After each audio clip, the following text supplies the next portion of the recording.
Good evening, everyone. We will call the September 16th, 2021 council meeting to order.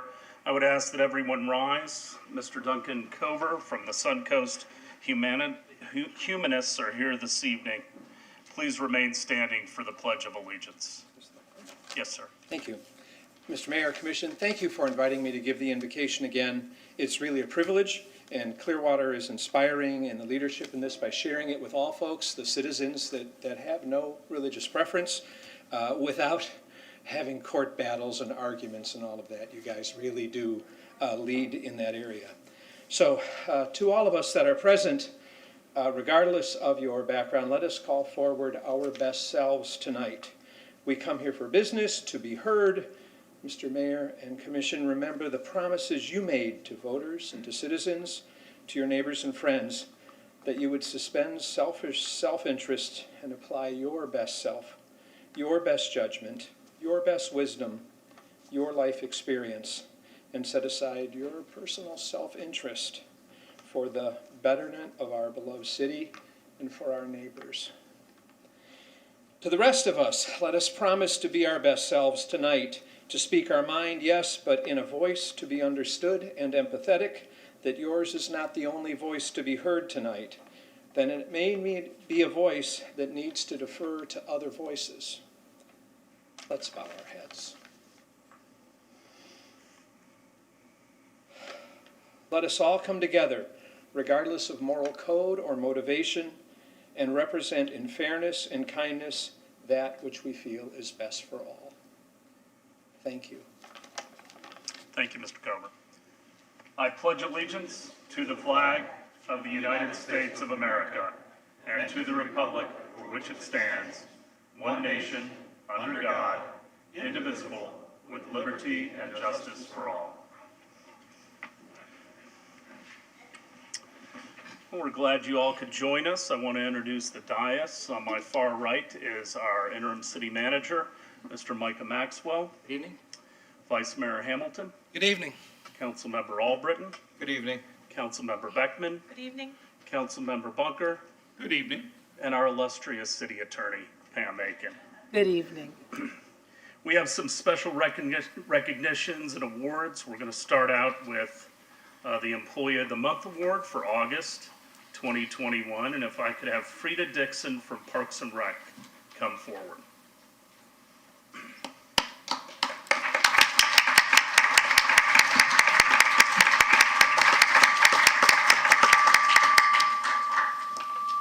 Frida runs the summer camp at Ross Norton Recreation Center.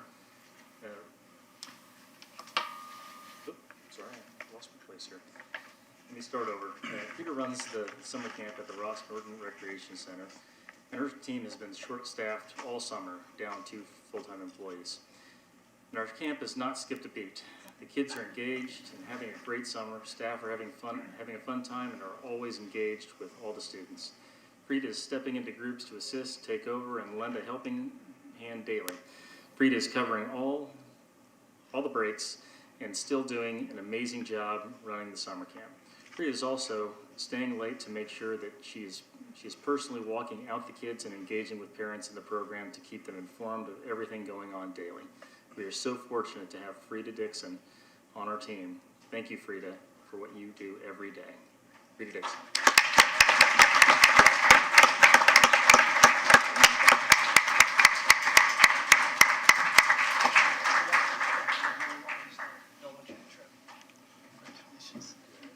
Congratulations. Thank you all for all your efforts. Congratulations, Frida.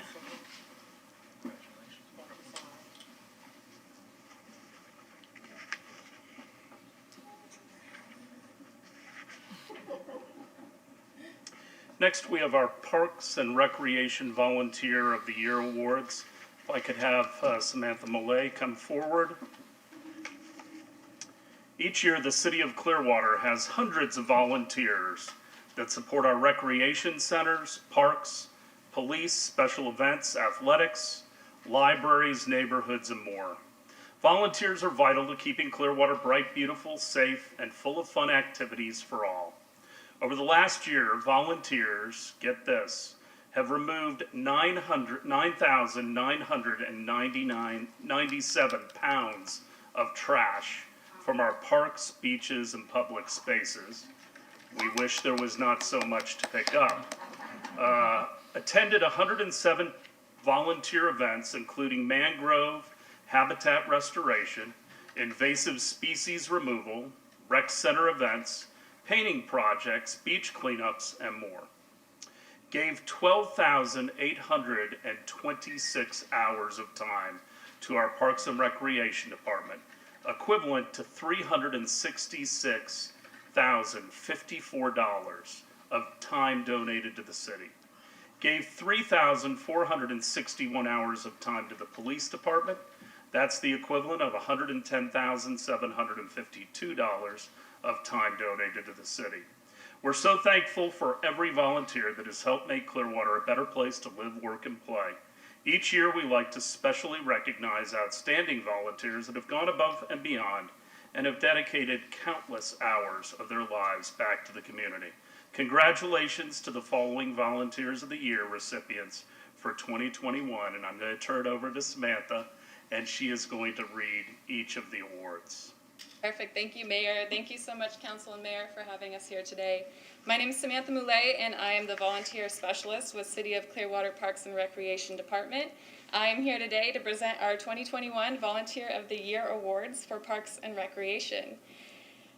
First up, we have our Volunteer Leader of the Year Award, which goes to Betsy Marvin, who leads the Courtney Campbell Causeway Cleanup Crew. Betsy started the Courtney Campbell Causeway Cleanup Crew at the beginning of the pandemic and has been cleaning up the causeway with the community volunteers every Saturday for the last year and a half. This group has cleaned up thousands of pounds of trash and continues to inspire hundreds of volunteers to become part of the solution. Congratulations, Betsy, on being selected as our Volunteer Leader of the Year.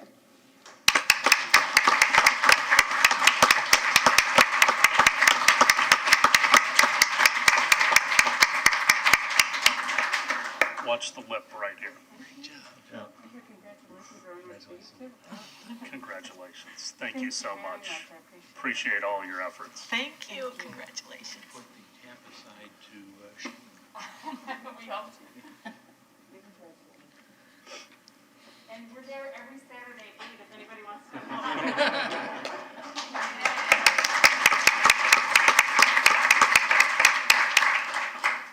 Our Adopt a Street Group of the Year Award goes to the Philip Curry family, led by Nancy Curry.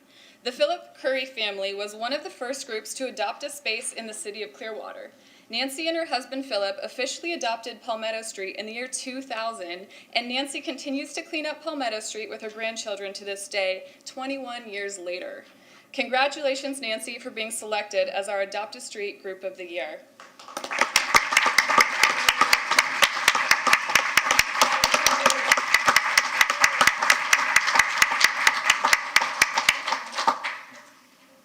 Nancy, great job. We're indebted to you and your family. Thank you. Oh, thank you. Congratulations. Congratulations.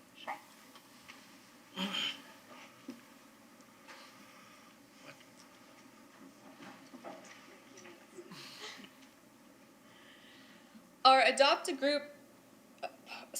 a Park Group of the Year Award goes to Spring Branch Neighborhood Association for the adoption of State Street Park. This group is led by Alex Nixon and accompanied today by Janice Basler. Spring Branch Neighborhood Association regularly goes above and beyond with their adoption of State Street Park. Not only do they clean up the park every couple of months, which is much more than the required twice a year, they also clean up nearby streets, waterways, and storm drains to prevent trash from being swept into the ocean. This group consistently pulls large debris such as tires, scrap metal, and wood out of the forested areas of this park. Congratulations, Spring Branch Neighborhood Association, for being selected as our Adopt a Park Group of the Year.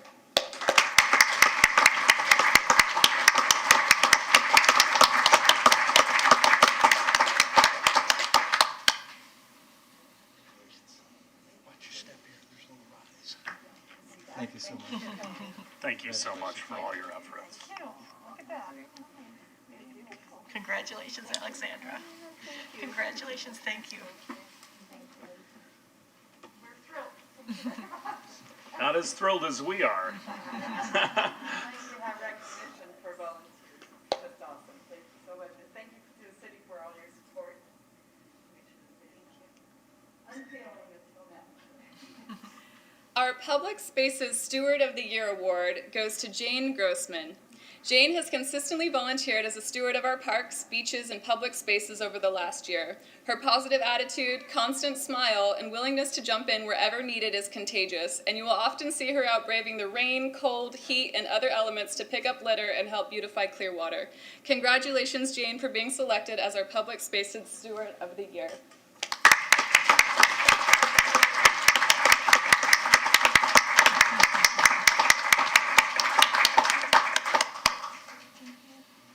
Great job. Watch the rise here. Thank you so much. Thank you very much. Congratulations. you, sir. Congratulations, Jane. Thank you.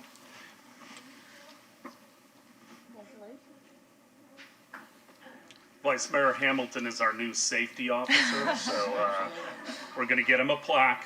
I see all these other lawsuits coming for people tripping. I don't want one.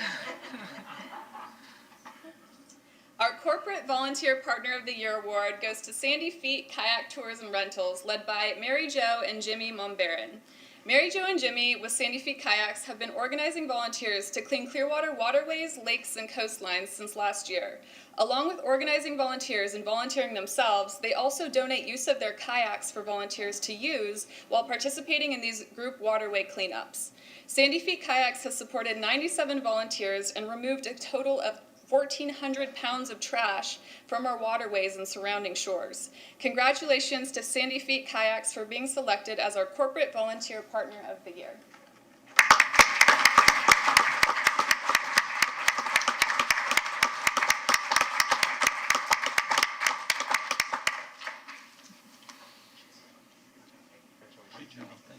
Congratulations. Thank you so much. Thank you very much. Appreciate your leadership. Congratulations. Thank you.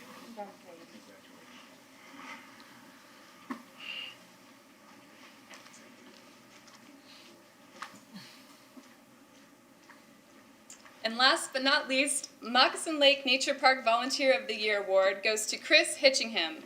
Chris has volunteered with Moccasin Lake for nearly 4 years and has been instrumental in keeping the bird of prey exhibit structures and facilities up and running. He is multifaceted in his skill set and has been able to build, repair, adjust, and design several program needs. He is passionate about the raptors in his care and educating park guests. He always has the park and Moccasin Lake Rapture Sanctuary program's best interest in mind and always goes above and beyond. Congratulations, Chris, for being selected as our Moccasin Lake Nature Park Volunteer of the Year.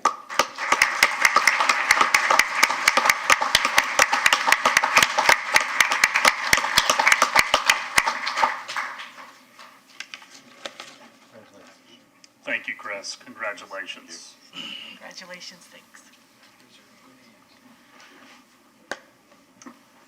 Actually, stay standing. Now, if I could have all the recipients of the volunteer awards come forward, we're going to get a quick photo here, and then we'll turn it over to Officer Sean Haley for police awards.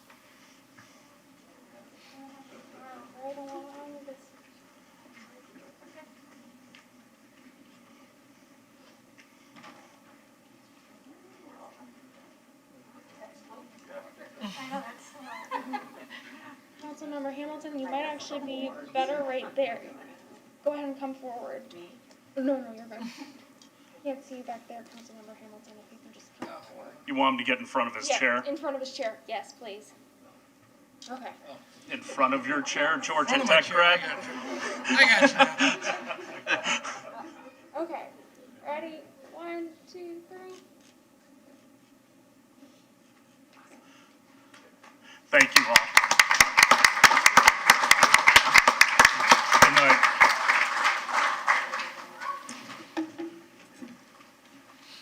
Next, we have some police volunteer awards, and we have Officer Sean Haley to read those write-ups. Good evening.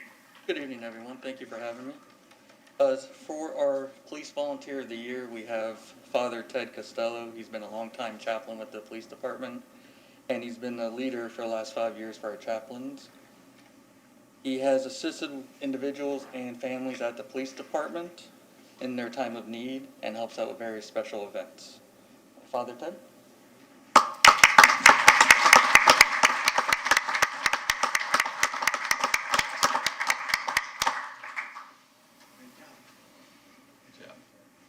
thank you for ministering to our officers. Thank you, Mayor.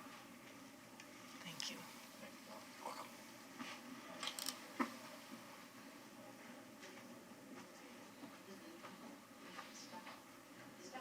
And then we have a Lifetime Achievement Award for volunteers that provide 5,000 hours of service. They are recognized with this Lifetime Achievement Award. We have John Pergantis here tonight. He's been a volunteer for 5 years. John Pergantis?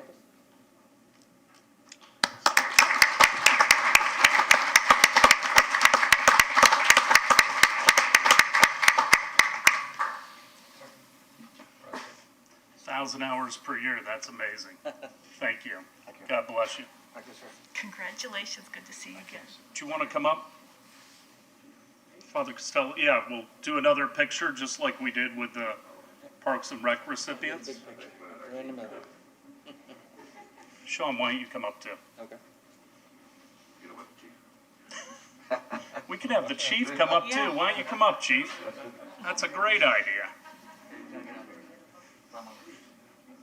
They're his guys.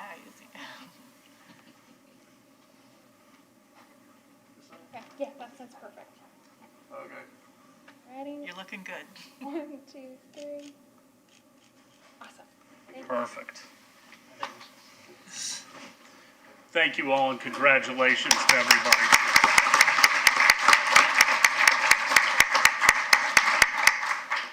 Next, if I could have Chuck Warrington, our Clearwater Gas System President, come forward.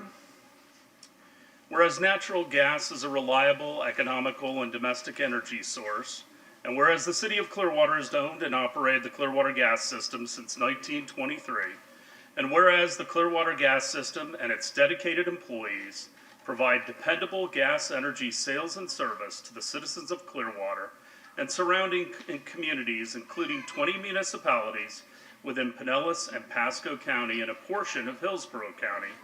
And whereas the Clearwater Gas System is committed to providing reliable alternative fueling options through energy-efficient compressed natural gas fueling, and whereas Clearwater Gas System provides natural gas energy that is preferred by homeowners and business owners for its efficiency and reliability, which stimulates economic growth and energy savings to the local community. Now therefore, I, Frank V. Hibbert, Mayor of the City of Clearwater, Florida, on behalf of the Clearwater City Council, do hereby proclaim October 3rd through the 9th, 2021 to be Public Natural Gas Week in Clearwater.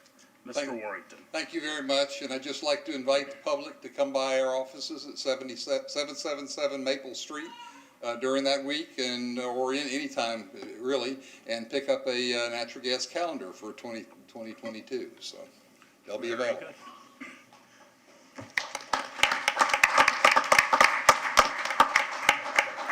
Thank you, Chuck.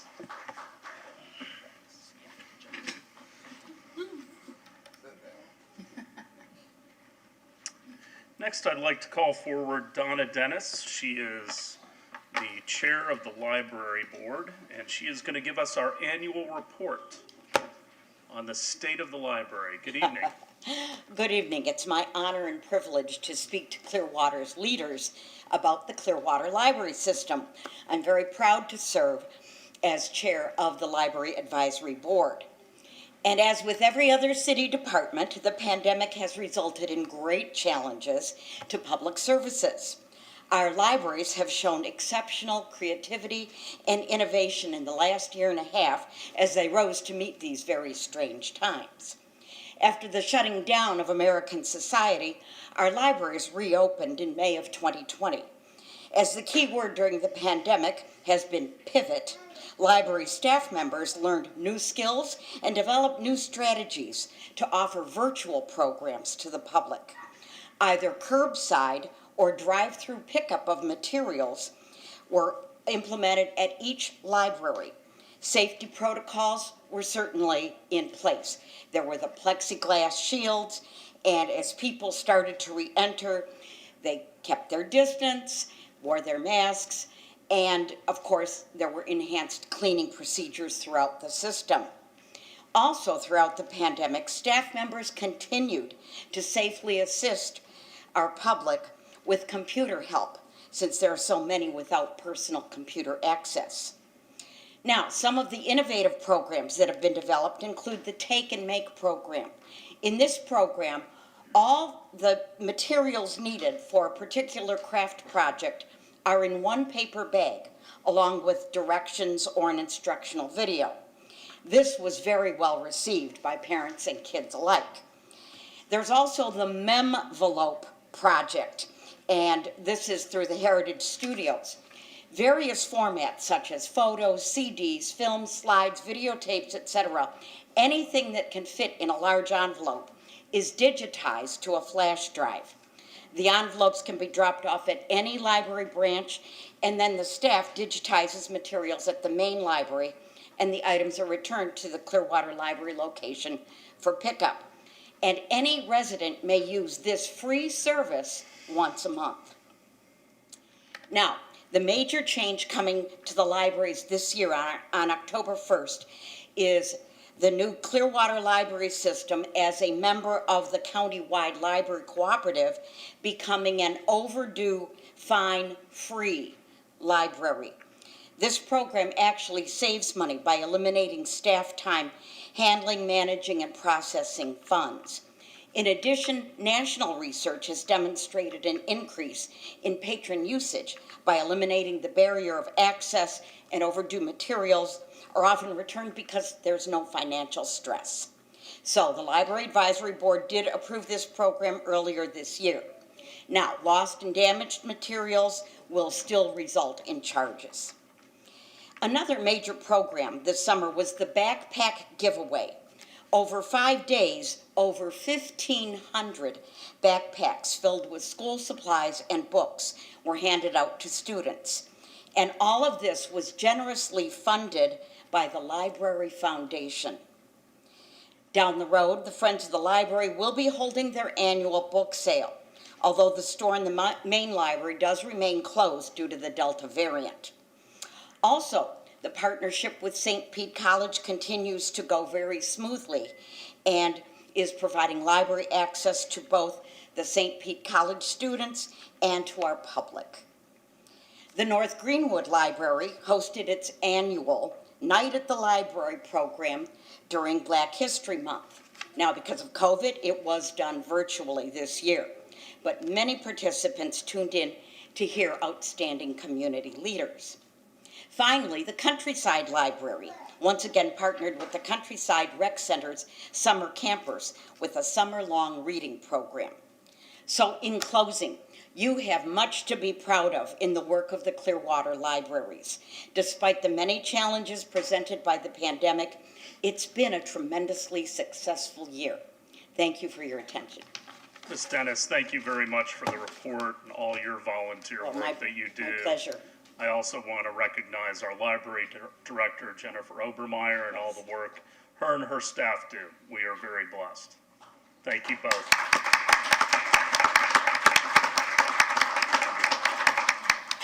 Now I would ask if there are any amendments to the minutes of the September 2nd, 2021 meeting. Move approval of the minutes as submitted. Second? All in favor? Aye. Opposed? Unanimous. At this time, I'd like to open it up to citizens to be heard. If there are any citizens in the audience that would like to speak to items that are not on the agenda, you can get agendas up off to my right, and we ask that you fill out a comment card, and we respectfully ask you to keep your comments to 3 minutes. How do I get PowerPoints to you guys? Got some material to hand out to you. My wife, does she give it to her? She would give it to the clerk. Okay. And I just want to pass this around if anybody wants to see this. But this is the trash condition in my neighborhood. If you could come up and identify yourself, and Yeah, you filled out a sure comment will. card? I already have. Okay, thank you. Yep. My name is Rob Daly.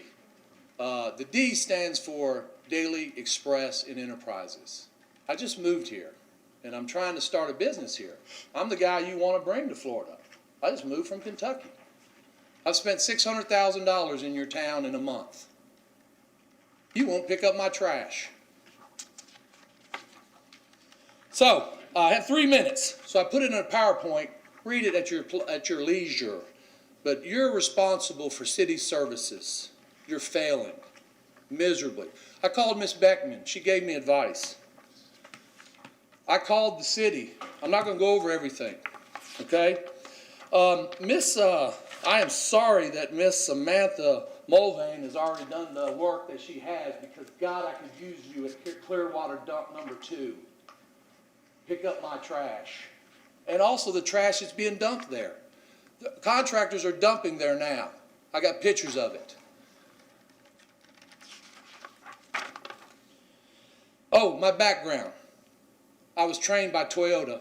Quality manager, largest Toyota plant in the world. I know a broken process when I see it. 22 years trained, been to Toyota, Japan 30 times. Trained by the best engineers in the world. I could help you.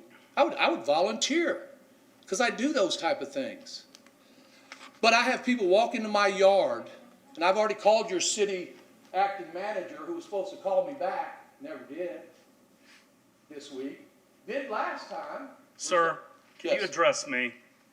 Oh, I'm upsetting you. I'm sorry. No, you're not upsetting me. I was trying to. Nobody at home can hear you when you turn your back on the microphone. I think they can probably hear me. I'm loud. Okay, but anyways, that was resolved, and I thought it was a done issue, because I had an employee from your trash department walk up to me and say, "Who owns this house?" when I was working with a bandana on, and I said, "I do."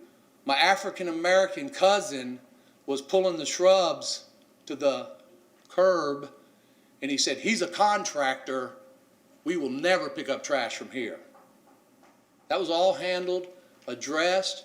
The supervisor came to my property. It's all in the report. It's all documented in your city. I thought it was resolved. I moved down here on 9/5. Friday, the trash man shows up. I'm there. I'm ready to help them load it on. I give these guys $20. That's how I do it. I'm a service guy myself. The driver says, "We won't pick up from you because your contractor put that there." We moved. Take a picture of what it looks like. It's boxes. We lived in the same house for 23 years. But anyways, he said he will not effing pick up my trash. Thank you, Mr. Daly. Oh, my We'll time's take a up. look at your report, Look at my report. and we have got your address, and we will make certain that we are following procedure. And there's also in there, there's a photo of how they pick up my neighbor's trash, Thank you, which is Mr. the Daly. same thing. Here's a picture of my granddaughter, who's African-American also. We have color in our family. I love color. Anyone else for citizens to be heard? Thank you, Ms. Beckman. Good evening, Jacqueline Boland with the Hispanic Outreach Center, CEO. It's a pleasure to be here with you this evening. I wanted to come and personally invite you to an event that we're having next week in honor of Hispanic Heritage Month.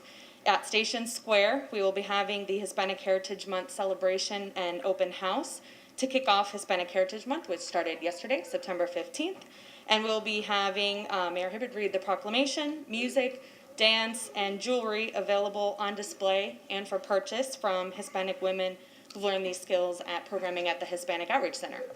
Immediately following the event, we would like you to join us and patronize any of the restaurants in downtown Clearwater's The District as we participate in Dine Out for a Difference this month. So next Thursday, if you purchase drinks, a meal, or dessert at any of the district's restaurants after 6 p.m., 10% of your bill will go towards the Hispanic Outreach Center's Gabe Casares Memorial Scholarship. And this scholarship was named in memory of the city of Clearwater's only Hispanic mayor, Gabe Casares. He was the first elected Hispanic official in Pinellas County, first as mayor here in Clearwater and then as a county commissioner. And he worked hard to help low-income people of all cultures and ethnicities to build bridges across racial lines, and the scholarship is named in his honor. And each year, we have $2,000 in scholarship funds that we award to a Hispanic student at St. Petersburg College, specifically focusing on those students who may not be eligible for other forms of financial aid or need. So I invite you, I hope to see you next week, and appreciate your support for the Hispanic Outreach Center. Thank you. Thanks so much for coming out tonight. Thank you. We look forward to next Thursday. Good evening, Mayor Hibbert, City Council, Lena Teixeira, 628 Cleveland Street. As you're all aware, Ocean Allies with its founder Sherry Hellman, in collaboration with the City of Clearwater and other organizations, are doing a huge initiative to clean up Clearwater citywide throughout October 11th to the 16th. Tonight, I would like to inform you, and I'm very excited to do so, that we have added an art component to that initiative. It serves three purposes. It engages another community into the effort, with it being the art community, promotes the arts within the city, as well as, and more importantly, continuing the conversation. So what it entails is 10 to 12 artists being there on October the 16th, where they will be given bags of trash. They will take that trash to their work studio and create different pieces, with it having 80% done with the trash collected. These pieces will be exhibited throughout the city. And I will circle back in November and give you a presentation on the art pieces as well as the established locations. So I'm very excited, and I'm glad to come back and, give you some feedback on that effort. Thank you. It's a cool idea. We look forward to it. And anyone who wants to volunteer, we need volunteers for that cleanup throughout the city. Anyone else for citizens to be heard?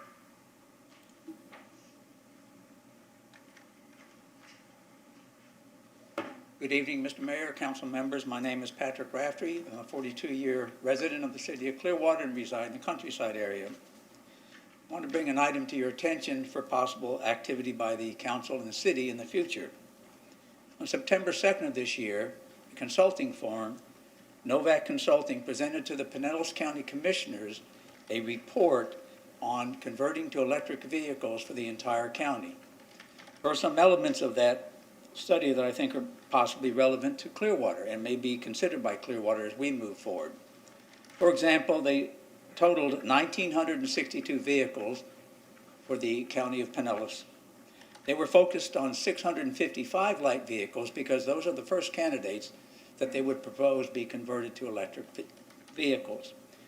The consulting group focused on 4 areas for the county commissioners, and those same 4 areas could be focused on by the city of Clearwater. That is the staffing necessary to make this conversion, the performance management to how effective and efficient that conversion is, financial management of the funds needed to make the conversion, including the cost reduction moving to electric vehicles that is apparent. And finally, the fuel site assessment, which is essentially the monies that may be needed and the sites to be selected for EV charging stations. So in closing, what I'd like to do is to recommend for yourselves to consider utilizing Novak Consulting as the Greenpoint 2.0 initiative moves toward electric vehicles. And I know the affinity for Clearwater for consulting groups and reports, so I think that you may look forward to getting this one, but most importantly, you may use the same data, the same focus that they had for the county, for the city of Clearwater to move its fleet vehicle to electric vehicles. Thank you very much for your time and your consideration. Thank you for coming out tonight. Anyone else for citizens to be heard? Okay. I would ask if there are any citizens to take items off the consent agenda, items 7.1 through 7.21, or from the council. Hearing none, do I have a motion? Make a motion to approve consent agenda items 7.1 through 7.21. Second? All in favor? Aye. Opposed? Unanimous. 8.1. Set final millage rate of 5.9550 mils for fiscal year 2021-2022 against non-exempt real and personal property within the city of Clearwater, and pass ordinance 9497-21 on first reading. Ms. Castle. Good evening, Mayor and Council. Kayleen Castle, Budget Officer. This is the first of 2 public hearings required by Florida statute to finalize the fiscal year 21-22 operating and capital improvement budget. For the benefit of residents present or watching, I have a presentation which gives an overview of this budget you are approving.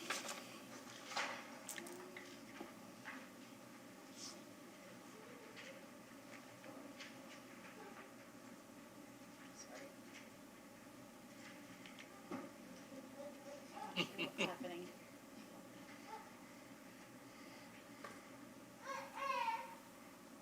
There you go.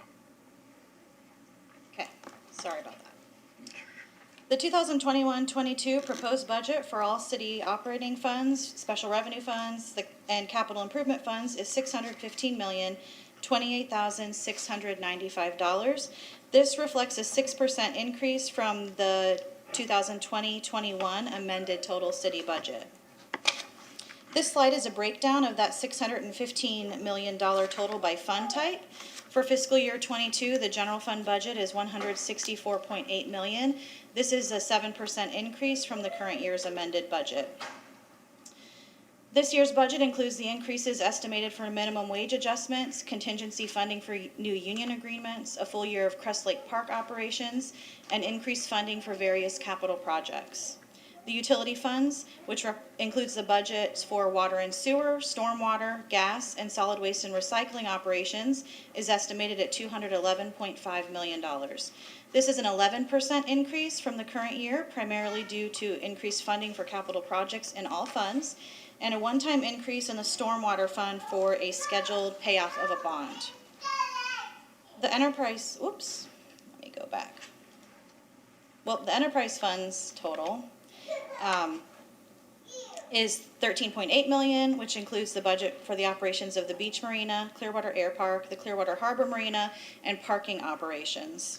This 8% increase is driven by personnel costs and an increase in capital funding. Internal service funds are budgeted at $71.1 million. This includes the budget for information technology, utility customer service, building and maintenance, fleet and radio communications, and the central insurance fund.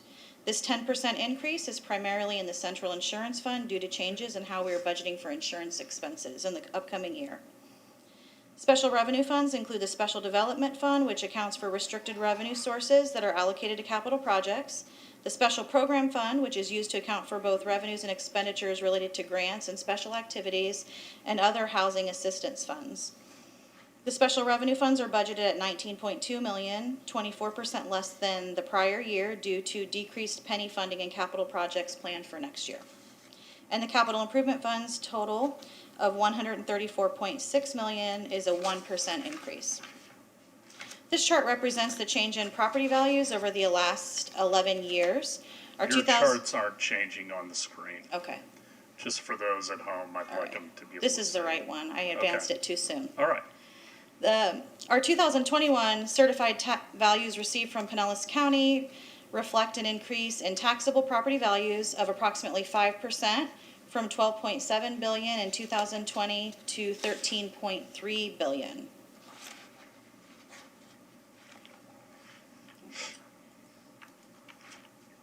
Our revenues are generated by assessing a millage rate on taxable property value. A mill is the property tax levy of $1 per $1,000 of taxable value. The proposed millage rate of 5.9550 mils is recommended for the fiscal year 21-22 budget. This rate is the same rate as was levied in the current year. Due to value growth, this proposed rate is 4.6% greater than the rolled back rate. The rolled back rate is the millage rate that, if applied to the current tax roll, would provide the city with the same property tax revenues as was received in the prior year.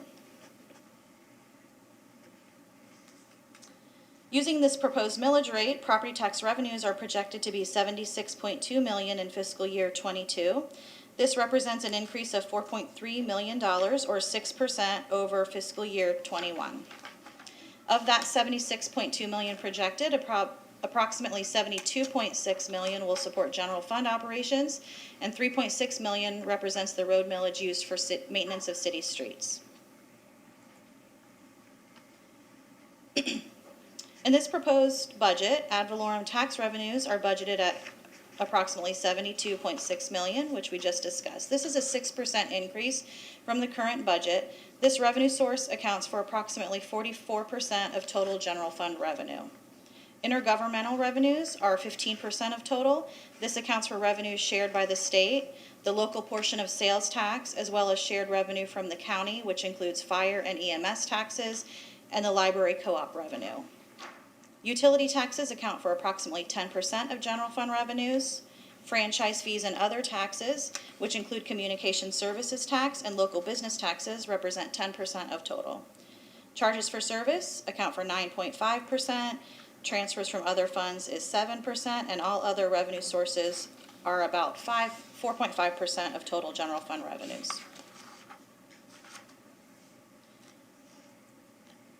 This slide is a graphical representation of the general fund expenditure budget by department.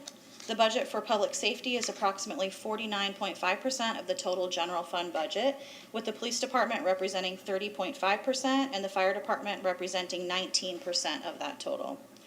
The budget for parks and recreation reflects 23% of the total general fund budget.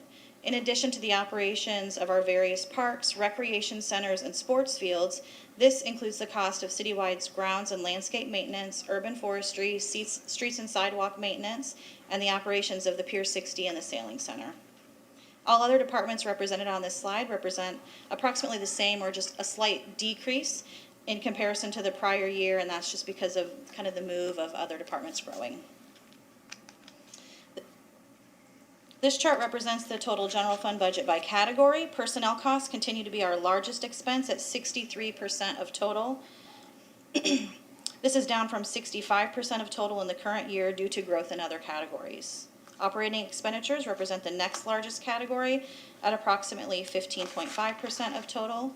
Internal charges 11% of total. Interfund transfers are 9.5% of that total, and this is increased from 7% of total in the current year. Debt and capital expenditures combined represent approximately 1% of the total general fund budget.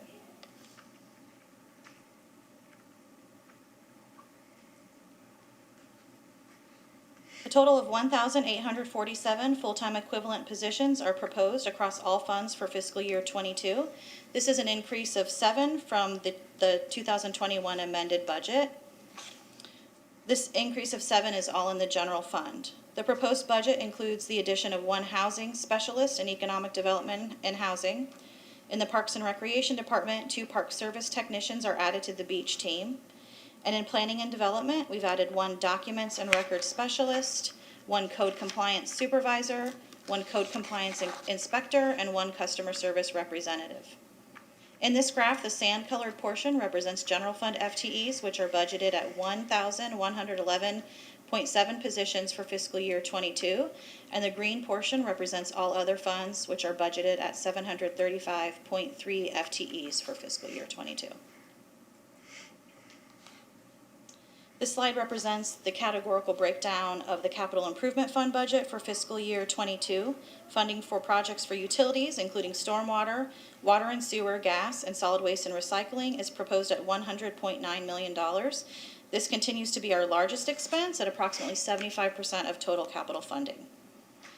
General government departments are estimated at $23.2 million. This includes projects for police, fire, streets, sidewalks, parks and recreation facilities, libraries, and maintenance of projects for other general government facilities.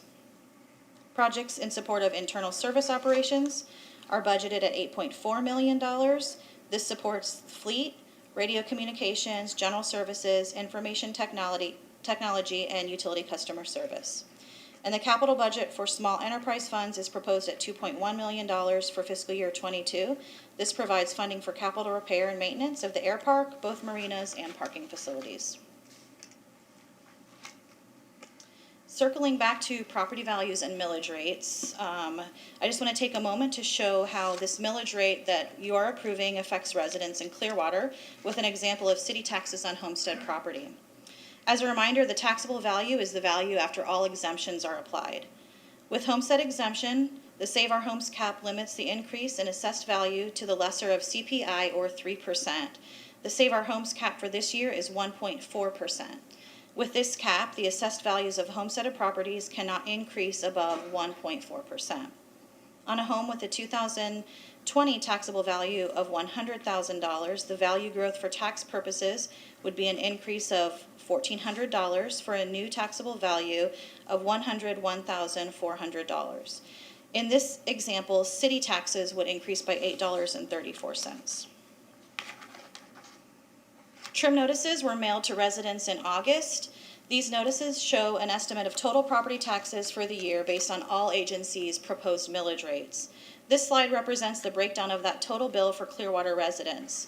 Approximately 31% of your tax bill is for Pinellas County School Board. 31% is in support of Pinellas County government operations. The city's portion is 29% of this total, and 9% of total is collected to support other taxing agencies. Tonight is our first public hearing, and the second hearing to adopt the budget will be a special meeting scheduled for Thursday, September 30th, beginning at 5:15. And this budget will go into effect on October 1st. This item before you is the first reading of the millage ordinance, which adopts a millage rate of 5.9550 mils to support the operating and capital improvement budgets for fiscal year 21-22. And this rate, as we mentioned, is the same as the current year. Any questions for Ms. Castle? Councilmember Beckman. I do, I have just one for tonight. When we look at the slide, I think it's slide 10 on full-time equivalent positions, and we're adding 7 this year. I think a number of those were in like code enforcement, but as I'm learning, we have a number of positions in our city that are not filled. We're looking for engineers and things like that. Are those positions that we have outstanding that are not filled part of this total number of FTEs, and the money is sitting there waiting for us to hire them? Yes. Okay. The total is included, and the funding is included for all positions that are approved. Okay, thanks. That's where some of the surpluses end up coming in because we haven't Yes. filled them throughout the year. Anyone from the audience want to speak to item 8.1? See none, do I have a motion? Motion to approve agenda item 8.1. Second? All in favor? Aye. Opposed? Unanimous. Ms. Aiken. Millage ordinance, ordinance number 9497-21. An ordinance of the City of Clearwater, Florida, declaring the millage rate to be levied for the fiscal year beginning October 1, 2021, and ending September 30, 2022, for operating purposes, including the funding of pensions, debt service, and road maintenance for capital improvement expenditures at 5.9550 mils, providing an effective date. The levy of 5.9550 mils constitutes a 4.60% increase from the rolled back rate of 5.6932 mils. Whereas the estimated revenue to be received by the city for the fiscal year beginning October 1, 2021, and ending September 30th, 2022, from ad valorem taxes is $76,282,680. And whereas, based on the taxable value provided by the Pinellas County Property Appraiser, 5.9550 mils are necessary to generate $76,282,680. Now therefore be it ordained by the City Council of the City of Clearwater, Florida, Section 1. It is hereby determined that a tax of 5.9550 mils against the non-exempt real and personal property within the city is necessary to raise the sums to be appropriated for operational purposes, including pensions, debt service, and road capital improvement projects for the fiscal year beginning October 1, 2021. Section 2. The levy of 5.9550 mils constitutes a 4.60% increase from the rolled back rate. Section 3. This ordinance shall take effect October 1, 2021. Anyone to speak to the ordinance? Do I have a motion? I move to pass ordinance 9497-21 on first reading. Second. All in favor? Aye. Opposed? Unanimous. 8.2. Approve the City of Clearwater annual operating budget for the 2021-2022 fiscal year and pass ordinance 9498-21 on first reading. Ms. Castle. This is for the first reading of the ordinance to adopt the operating budget for fiscal year 2021-22. In total, the budget remains the same from the preliminary that was released in July, not as far back as January. There's a few changes that were made. We made a few corrections where things were in the wrong place, and we adjusted the budget for the police department with the approval of the FOP agreements at your last meeting. Any questions for Ms. Castle? Anyone from the public to speak to item 8.2? I have a motion. Move approval of agenda item 8.2. Second. All in favor? Aye. Opposed? Unanimous. Ms. Aiken. Ordinance number 9498-21. An ordinance of the City of Clearwater, Florida, adopting an operating budget for the fiscal year beginning October 1, 2021, and ending September 30th, 2022, authorizing the city manager to issue such instructions that are necessary to achieve and accomplish the service program so authorized, authorizing the city manager to transfer monies and programs among the departments and activities within any fund as provided by Chapter 2 of the Clearwater Code of Ordinances, providing an effective date. Anyone to speak to the ordinance? Do I have a motion? Move to pass ordinance 9498-21 on first reading. Second? All in favor? Aye. Opposed? Unanimous. 8.3. Approve the fiscal year 2021-2022 annual capital improvement budget, establish a 6-year plan for the capital improvement program, and pass ordinance 9499-21 on first reading. Ms. Castle. This is for the first reading of the ordinance to adopt the capital improvement budget for fiscal year 2021-22. No changes have been made to the capital plan since release in July. Any questions for Ms. Castle? Anyone from the public to speak to item 8.3? Have a motion?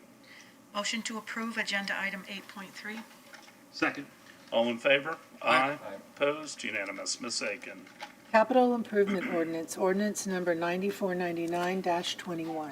An ordinance of the City of Clearwater, Florida, adopting the capital improvement program budget for the fiscal year beginning October 1, 2021, and ending September 30th, 2022, approving the 6-year capital improvement program, which shall be reevaluated at the beginning of each fiscal year, authorizing the city manager to issue such instructions that are necessary to achieve and accomplish the capital improvements so authorized, authorizing the city manager to transfer money between projects in the capital improvement program, appropriating available and anticipated resources for the projects identified, providing an effective date. Anyone from the public to speak to the ordinance? Have a motion? I move to pass ordinance 9499-21 on first reading. Second. All in favor? Aye. Opposed? Unanimous. 8.4. Approve the recommended penny for Pinellas project list as revised for fiscal years 2021-2022 through 2029-2030. Ms. Castle. This is the annual public hearing to approve the Penny for Pinellas project list for fiscal years 2021-22 through 2029-30. City ordinance requires us to hold a public hearing prior to the adoption of the capital improvement budget to discuss the use of Penny for Pinellas tax, and at any time in which there's a proposed change to the Penny project list funding of $500,000 or more. Changes to the approved Penny project list proposed in the fiscal year 22 capital budget reflect no changes to the funding total, just transfers between projects and timeline changes. The fire engine's ladder truck replacement project is being reduced by a total of $350,300 due to recognizing the allocation of fire tax revenues from the county. This funding is being reallocated to the City Hall project in fiscal year 21-22. The Public Safety Vehicle Equipment Facility project, with total funding of $1.5 million, is being separated into 2 separate projects: the Fire Vehicle Equipment Facility and the Police Vehicle Equipment Facility projects. These new projects are budgeted at $750,000 each and are funded in fiscal year 21-22 to provide location-specific storage of fire and police departments' oversized vehicles. The Aviation Operations Center project, which provides funding for construction of a new operations center at the Clearwater Air Park, is being postponed to fiscal year 26-27. The Sand Key Bridge Replacement Fund project, with total funding of $22 million, planned for fiscal years 26-27 through 29-30, is being eliminated from the list due to an updated replacement timeline now estimated for 2070. And the Waterfront Bluff Master Plan, the Imagine Clearwater project, is being increased by $22 million to provide additional funding needed for the construction of Imagine Clearwater. This funding will be available in fiscal years 26-27 through 29-30. I'd be happy to answer any questions you Any have. questions for Ms. Castle about the penny? Councilmember Beckman.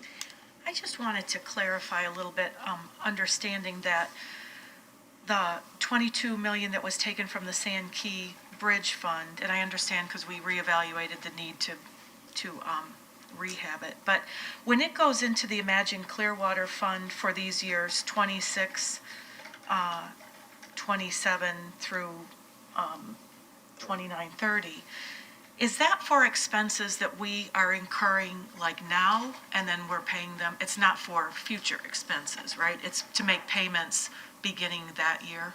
Yeah, that's when the revenues are due, when we expect to collect the penny revenues. We do plan to advance fund the expenditures now with other revenue on hand. Okay, and then we'll replenish what we, It'll be paid back. okay, thank you. Any other questions? Anyone from the public to speak to item 8.4? Do I have a motion? I will move approval of agenda item 8.4 and wish Kayleen a happy vacation and look forward to seeing you back for second readings. I'll second that. Well deserved. All in favor? Aye. Opposed? Unanimous. Ms. Aiken? There is no Oh, ordinance there is for no this one. ordinance. Yeah. 8.5. Approve the annexation, initial future land use map designation of residential low and initial zoning atlas designation of low, medium density residential district for certain residential real property with the legal description attached, Tier 2, as Exhibit A, and pass ordinances 9481-21, 9482-21, and 9483-21 on first reading. Ms. Clayton. Good evening, Gina Clayton, Planning and Development Director. The owner of this single-family property is requesting annexation in order to receive sanitary sewer and solid waste service. The property is contiguous and eligible for annexation. The DRC is also recommending that you annex the abutting right-of-way that is 9.94 acres in area. The property will be zoned low, medium density residential and designated residential low on the future land use map, and we're recommending approval. Any questions for Ms. Clayton on item 8.5? Anyone from the public to speak to this item? Do I have a motion? Move to approve agenda item 8.5. Second? All in favor? Aye. Opposed? Unanimous. Ms. Aiken? Ordinance number 9481-21, an ordinance of the City of Clearwater, Florida, annexing certain real property described as Lot 1, Hillcrest Estates, First Edition, Clearwater, Florida, together with certain Lake Forest Road right-of-way into the corporate limits of the city and redefining the boundary lines of the city to include said addition, providing an effective date.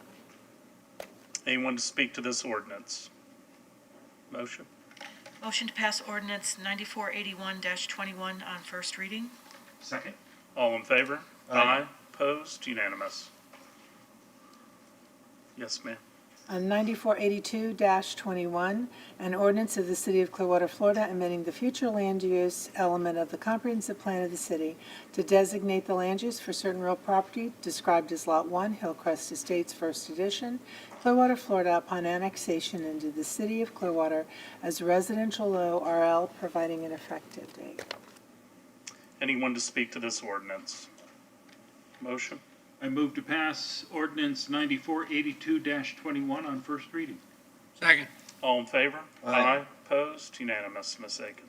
Ordinance number 9483-21, an ordinance of the City of Clearwater, Florida, amending the zoning atlas of the city by zoning certain real property described as Lot 1, Hillcrest Estates, First Edition, Clearwater, Florida, upon annexation into the City of Clearwater as low-medium density residential, LMDR, providing an effective date. Anyone to speak to this ordinance? Motion? I move to pass ordinance 9483-21 on first reading. Second. All in favor? Aye. Opposed? Unanimous. 8.6.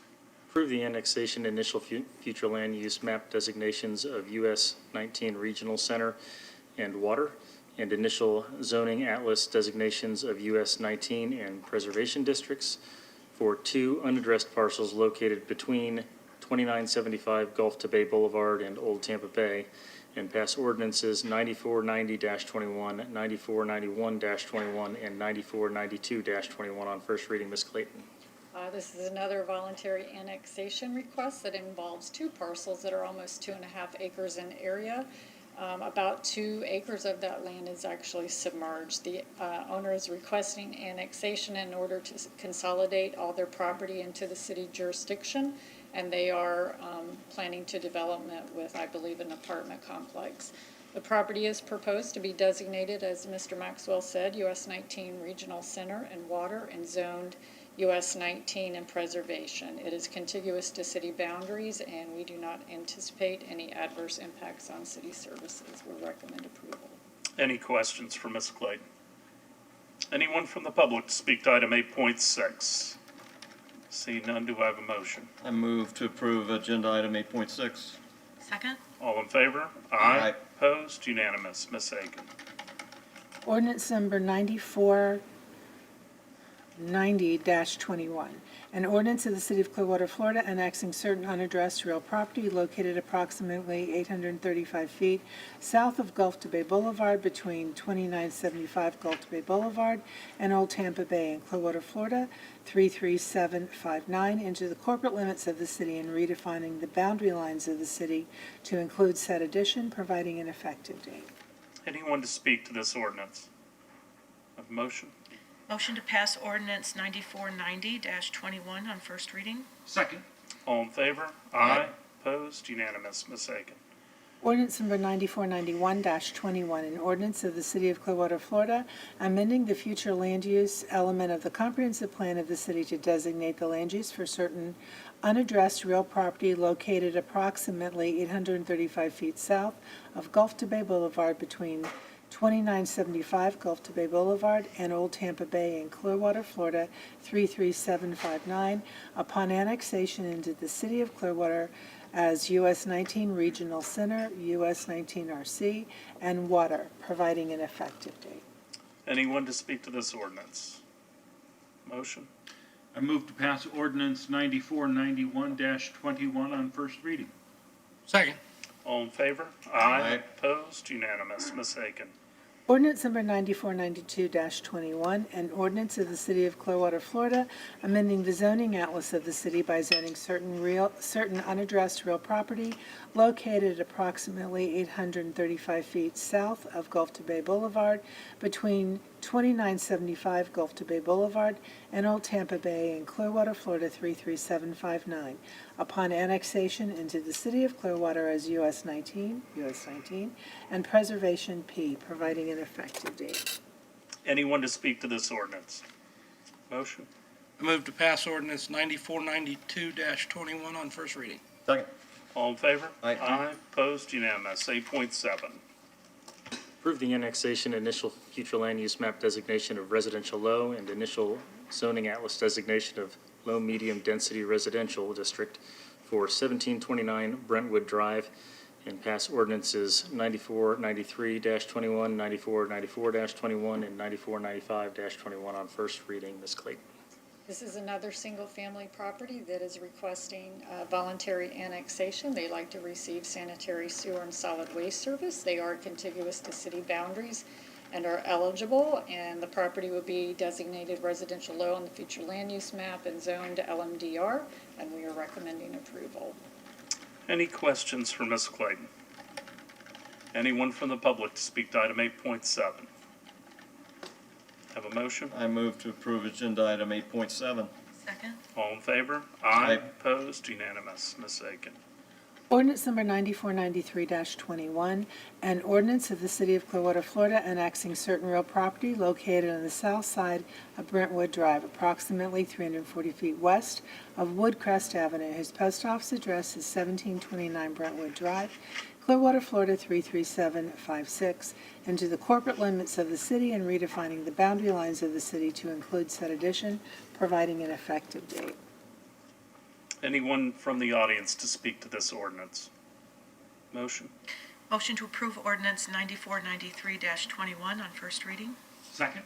All in favor? Aye. Opposed? Unanimous. Ms. Aiken.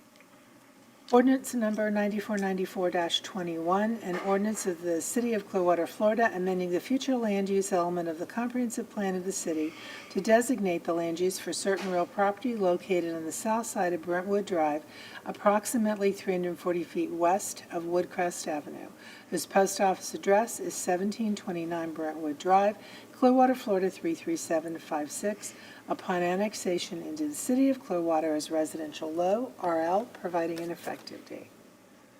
Anyone from the public to speak to this ordinance? I have a motion. I move to pass ordinance 9494-21 on first reading. Second. All in favor? Aye. Opposed? Unanimous. Ms. Aiken.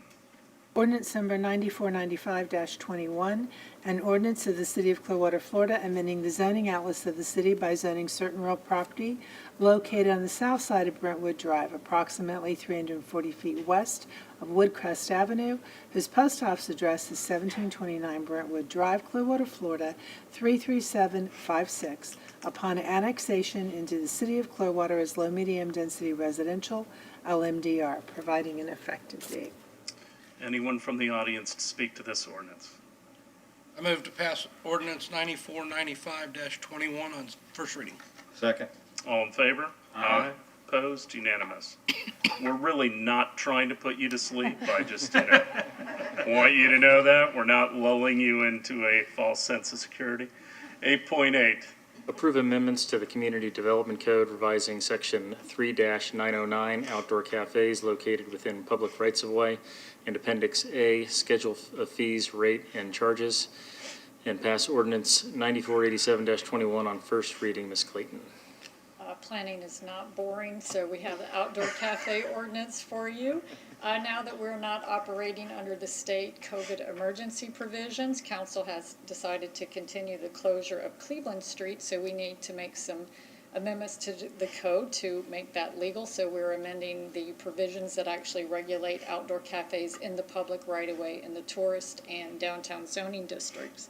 Currently, the provisions limit dining to the sidewalk area, and this ordinance will allow cafe tables to extend into the street on Cleveland Street only, provided you all issue a closure of the street. The proposed ordinance also requires outdoor cafe operators to keep their area clean throughout the day and not use the city's street trash receptacles.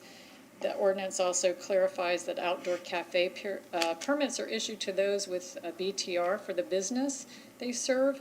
And we also realize that the outdoor cafe permit is not clear that it needs to be renewed on a yearly basis, so we can ensure that the liability insurance that is required is met.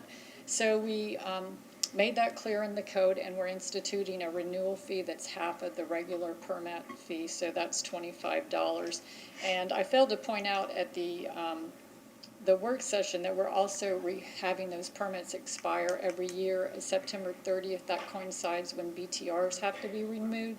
So hopefully everybody will remember, and we'll be able to actually send out a letter telling everybody to come in and update their permit. Any questions for the scintillating Miss Clayton, our director from the planning department? Anyone from the public to speak to item 8.8? Have a motion? Yep. You coming up, sir? Okay, take your time.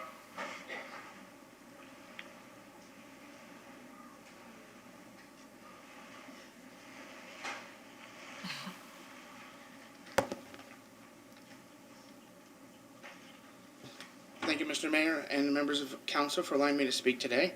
I'd like to speak on ordinance 9487-21. My name is Graham Donaldson. I live at 2085 Hunters Glen Drive in Dunedin. I'm a student at St. Petersburg College in the Public Policy and Administration program.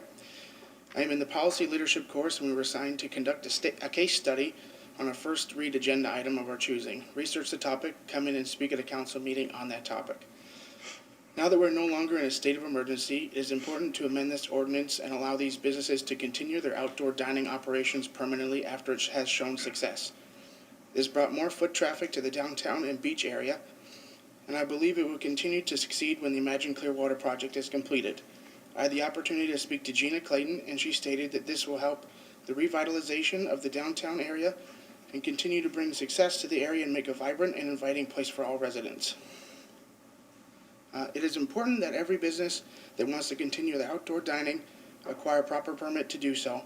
The application fee of an additional $50 and annual renewal fee of $25 is very clear and fair. It is very important that the business owners maintain and keep the area clean and free of debris without using the city trash receptacles on the street so it does not create extra work for city staff. My recommendation is to proceed with the ordinance as written and continue to allow businesses to operate their outdoor cafes with the proper permits. This will bring more excitement to the downtown area ahead of Imagine Clearwater. Other neighboring cities have thriving and active downtown areas full of restaurants, shops, and art. There is no reason Clearwater can't have the same success. Thank you for your time. Thank you, Mr. Donaldson. Hope you heal up quick. Appreciate it. Thank you. Have you had Professor Crunchnoble yet? I do, yes, right now. Yeah. Oh, we said hi. I'm sure he says hello too. One of our great retired employees. Yes, So. that's what he said. Thank you. Yes, sir. I'm sure he did say that. Anyone else to speak to this item? I have a motion. Yes, I move to approve agenda item 8.8. Second. All in favor? Aye. Opposed? Unanimous. Ms. Aiken.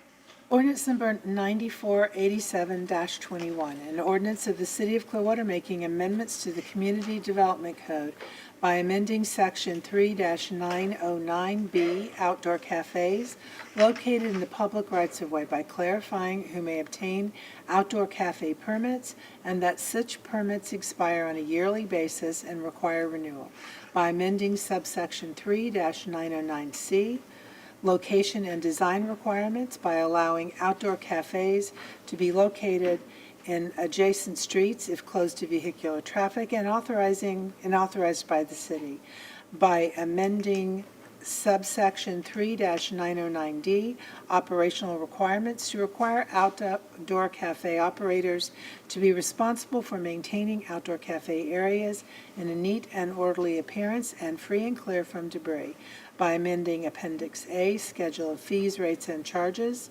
Section 8, Land Development, 1, Level 1, by establishing a reduced renewal fee for outdoor cafe permits and deleting a duplicative and higher fee for outdoor cafe permits, certifying consistency with the city's comprehensive plan and proper advertisement, providing for severability, providing an effective date. Anyone to speak to the ordinance? Do I have a motion? Motion to approve ordinance 9487-21 on first reading. Second. All in favor? Aye. Opposed? Unanimous. 8.9.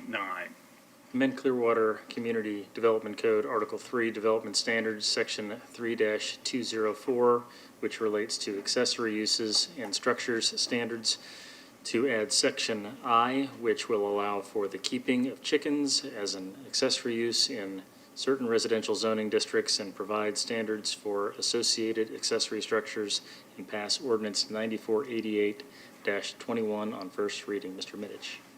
I would think this won't be a very unexciting item either. We may have some people squawking about it.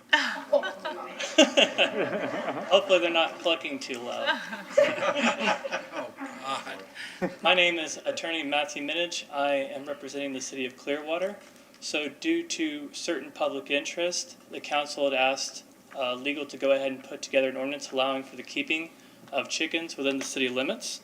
After working closely with the Planning and Zoning Department, legal is confident that we've put together an ordinance that will meet the standards of both the council and of the City of Clearwater residents. Backyard chickens we are proposing to be allowed in the LDR, LMDR, MDR, MHDR, and HDR zoning districts at detached dwelling properties. Generally, these chickens will only be allowed to be kept in the backyards. However, in the case of corner lots, we will allow these chickens to be kept in the side yards because, of course, these properties technically don't have backyards. So some new information that I wanted to kind of go over with you since our previous meeting on Monday.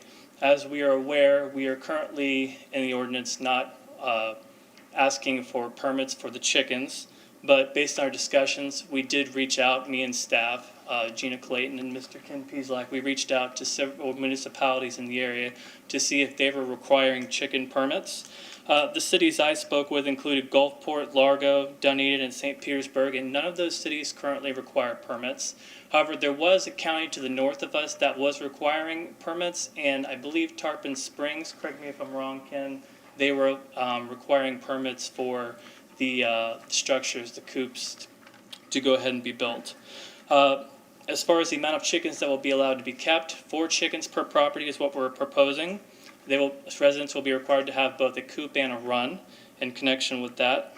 We are proposing significantly less chickens than certain other municipalities near us. Gulfport, they allow 10 chickens. St. Pete allows 10. Largo allows 12. And Pinellas Park, the county, and Tarpon Springs all allow 4, which is going to be very comparable to what we are proposing here today. The sale of eggs will be permitted as long as the residents obtain the required permits and approvals that go along with that, and those sales are in connection with a lawful home-based business. I'd like to also talk about some more of the discussions I had with the cities I spoke with, mainly their code compliance departments. I spoke with the head of Gulfport's code compliance department, and he said the number one issue that they were having was the presence of roosters and chickens not being kept in their cages. He did not recommend that we adopt an ordinance allowing for the keeping of chickens, but as I did mention, they are allowing significantly more chickens than us, 10 chickens. And when I told him that we were thinking about doing 4 chickens each, he thought that was much more reasonable and could potentially work. So as far as the roosters go, there is a small issue that can occur when you have chicks. Sometimes it's hard to tell what the sex is of the babies. So sometimes you might end up with a rooster and you don't even know it until it grows a little bit, of course. So I did find out that if a resident were to end up with a rooster, there's a couple different places that will actually accept roosters so that, since our city's not allowing them, so the roosters can have a nice home to go to. A couple of those places are Shell's Feed and Grass Supply in Tampa and Buckingham Farm over in Plant City. Now, as far as transportation concerns for those roosters, that'll have to be something that we discuss at a later time. Anyways, I'd like to go into a couple of the other cities. St. Pete, they said their largest issue that they've had in the past is noise. Code compliance there estimates they receive 2 calls per week.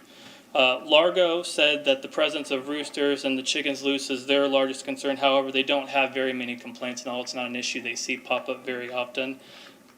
Dunedin says noise and smell are the complaints they receive. How they've only had 5 chicken complaints in the last 5 years, so it's not something that's occurring very often in that particular city. Pinellas Park, I wasn't able to get exactly what their particular complaints they receive for the chickens the most, but they do say that they don't receive complaints very often. If they do, it's kind of like there'll be like little spurts of them. So probably I would estimate it'd be one property owner who's maybe upsetting several of his nearby residents. As we talked about before, Chief Slaughter is recommending that we use trappers to potentially catch chickens that get loose. This is also what Pinellas Park is doing currently. They have a contract with a trapper, but they don't have to use the trapper very often according to them. Gulfport and Largo actually require that their citizens go out there and get the chickens when they get loose, and that's actually worked very well. Surprisingly, they haven't had very much issue with identifying which chickens go to which properties, which I thought was interesting because, of course, Largo is a little bit of a bigger city. Gulfport's smaller, so I could see that. But anyways, I'm going off on a little bit of a tangent.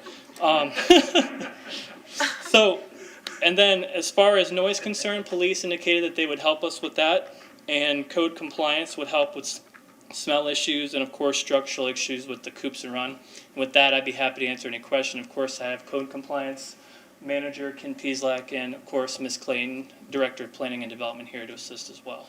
Well done, Matthew. This is his first presentation at a public meeting, and you didn't lay an egg. So, not yet. Well done. You've been working on that one all Councilmember Albrecht. You stole that one from me. Hey, that was a lot of great information that you gave, though. There were a lot more information than we heard previously, so thank you for all the research you did. No problem. So I just wanted to throw this out there for people who are considering doing this. There are setback requirements, and so just make sure that you have enough setback to be able to put a coop in there, or it may be illegal. You may not be able to do it on your property, but just check with... You'll be glad to, the chicken man here. No, check with the ordinance and make sure that you're complying with it. So, thank you. Other questions or comments before I open it up to the public? Councilmember Bunker. again, kudos on the great detail. When you turn in your rooster, do you get a replacement chicken? I believe you would be responsible for going ahead. Well, actually, I'm not really sure about that. That's certainly something I could check for you and get back to you on it. It probably depends on the business. That's fine. Thank you. No problem. I thought it was a great presentation. Thank you for all that detail. It's interesting to, I'd Google up and see where the roosters go to, the Buckingham or whatever you called it. Sounds like a, It was called Buckingham Farms. yeah, pretty fancy. Okay. I think it's, yeah, I think it's worth a try. I think 4 is a nice number, and I have faith that our residents will do a good job. I'm going to open it up to public comment. Anyone who would like to speak to this item, please come forward. We ask you to state your name and keep your comments to 3 minutes.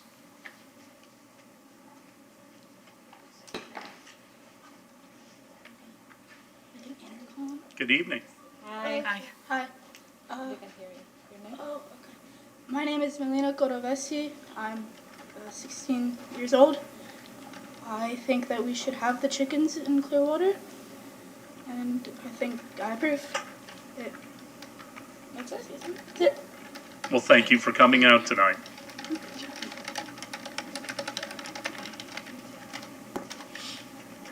Anyone else to speak to the item?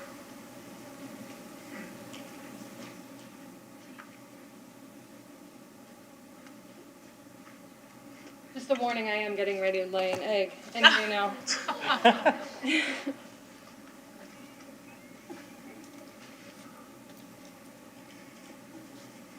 Good evening, Mayor, Council members, Ms. Aiken, and Mr. Maxwell.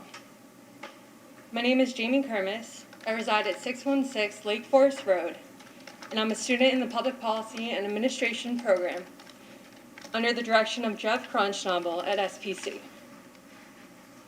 I come before you tonight to speak on Agenda Item 8.9, to amend Clearwater Community Development Code, which will allow for the keeping of chickens in certain residential zoning districts.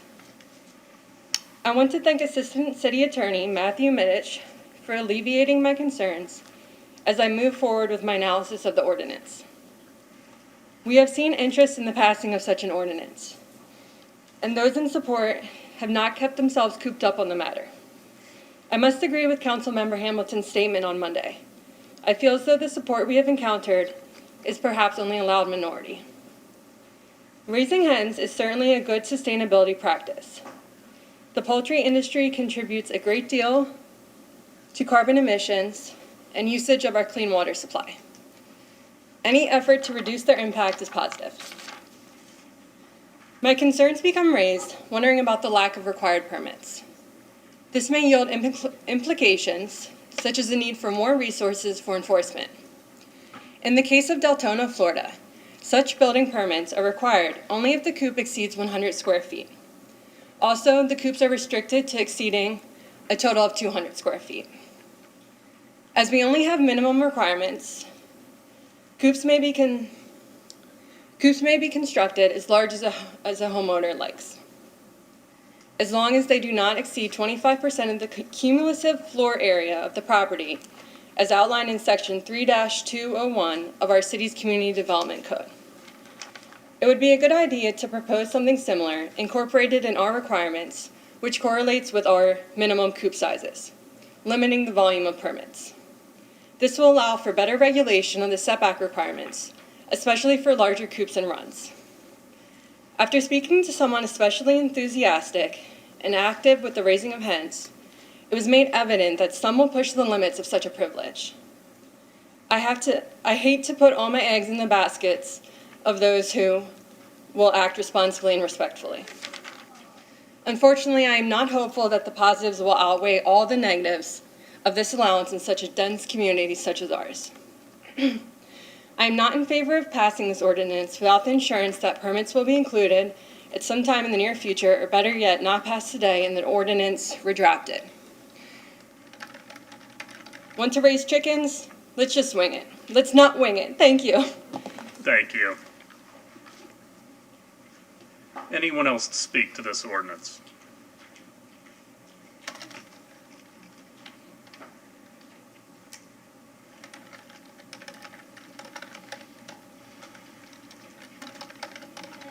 Good evening. Hi, my name's Amy. I've got my kids Summer and Tyler here today. We spoke with you guys originally, or I did, and the kids actually got to watch the meeting where I spoke with you guys when we first kind of were talking about the chicken ordinance. So it's great to be back and read what's been written and hear the presentation and all the extra details. It's really neat to see that the Community Development Board agreed with all the sustainability things that we discussed originally and agrees with the comprehensive plan, and just wanted to come show support today and brought the kids along so they can kind of see the journey of how this has all worked, where citizens get together, present to our elected officials, and move through the process. So we appreciate it. Thank you. And what are your names?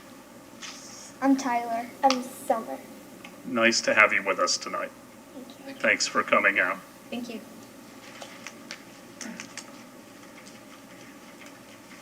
Anyone else to speak to this item before I close it to public comment? Okay. Vice Mayor? Correct me if I'm wrong. As written, this ordinance does not have a permitting process to it, correct? That's correct. This is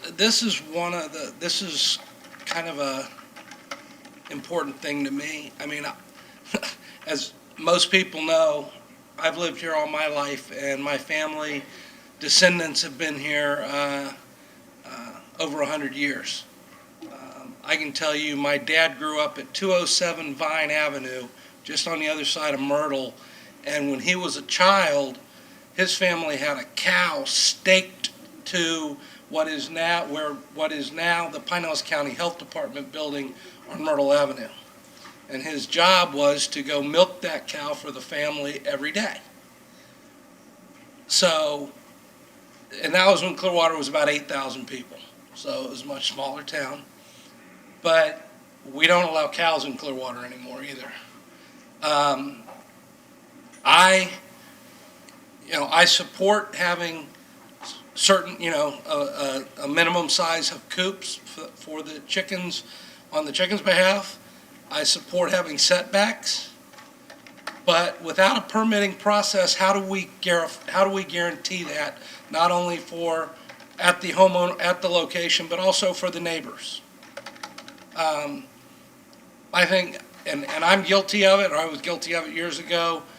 We had my wife and I had multiple dogs, and I would come home and I wouldn't really notice the fact that we have 3 dogs in the house. But if someone came to my house, I was nose blind, but guests come to the house, you could tell, not as fresh as it could be. And I think as you own chickens, you will have a tendency to become nose blind to what's there, and the neighbors won't necessarily have that same blindness. But and a lot of that has to do with atmospheric, which way the wind's blowing, everything else. So that's not a huge issue. But my big problem is, how are we going to know that the proper size cages and runs are built and the proper setbacks are adhered to if we don't have a permitting process and the ability to physically observe and verify? So I'm not saying I'm not in favor of the chickens and letting it go, but without this permitting process in the ordinance, I'm not ready to vote in favor of it.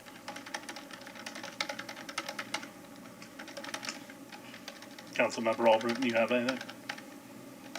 Well, I think that, and I was surprised when this came up because I didn't realize so many other municipalities around us had chicken ordinances. But they seem to be working out okay, and the people, it's a great source of protein for people. I mean, we're getting into urban farming and all that now. That's very important. So I think that we're not going to have a lot of people that are going to want chickens. I just have that feeling. I could be wrong, but I think what Councilman Hamilton said, just everybody be a good neighbor. I mean, just be cognizant of what you're doing, whatever you're doing, they don't even have to be chickens. Just be a good neighbor to your, people around you.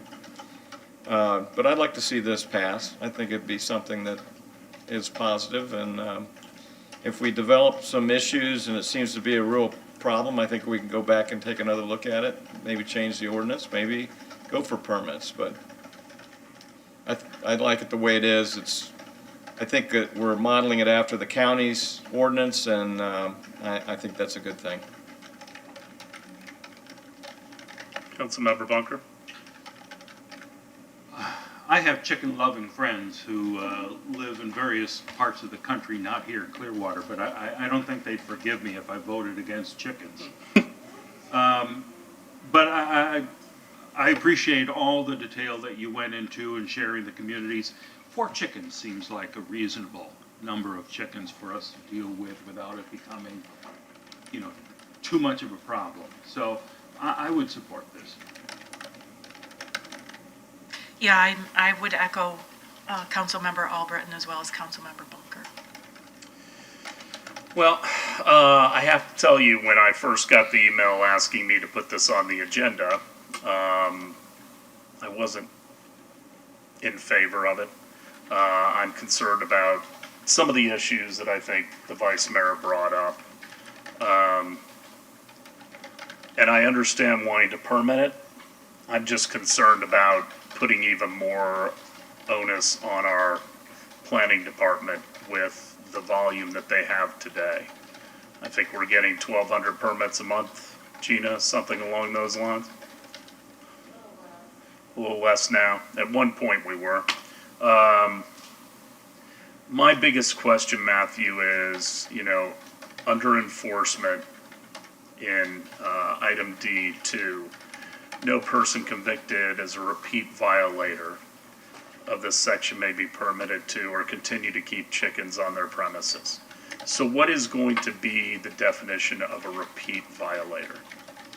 So a repeat violator would be someone who has been found guilty by the code board beforehand, or I suppose it could be an NTA as well, or a civil citation hearing process of creating a nuisance or not following the code requirements that we put in place, or we might put in place for the chicken ordinance. So is that twice, 3 times? If you had one violation, well, let me think about it. So if you had one, yeah, you would be a repeat violator on your second.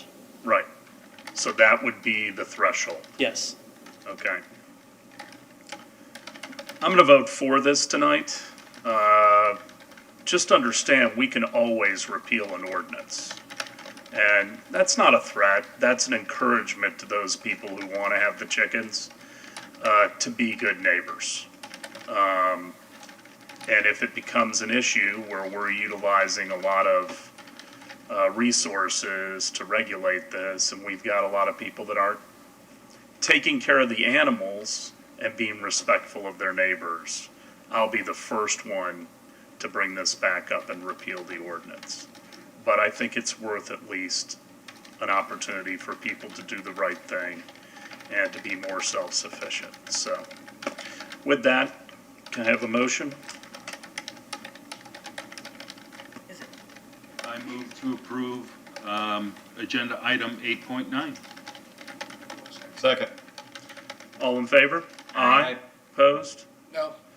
4-1 with Councilmember Hamilton in dissent. Ms. Haken.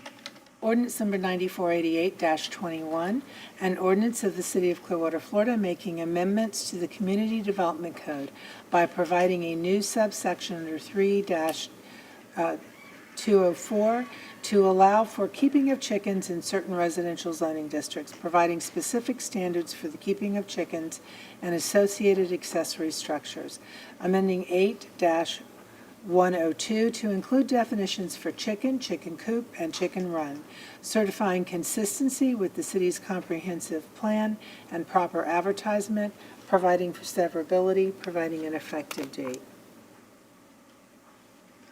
Anyone to speak to the ordinance? Do I have a motion? I move to pass ordinance 9488-21 on first reading. Second? All in favor? Aye. Opposed? No. 4-1 with Councilmember Hamilton in dissent. 8.10. Approve the request from city staff to vacate 2 drainage and utility easements that were retained as a part of Ordinance 6879-01 of the City of Clearwater, Florida, as recorded in Official Records Book 11701, page 1155 of the Public Records of Pinellas County, Florida, and pass Ordinance 9496-21 on first reading.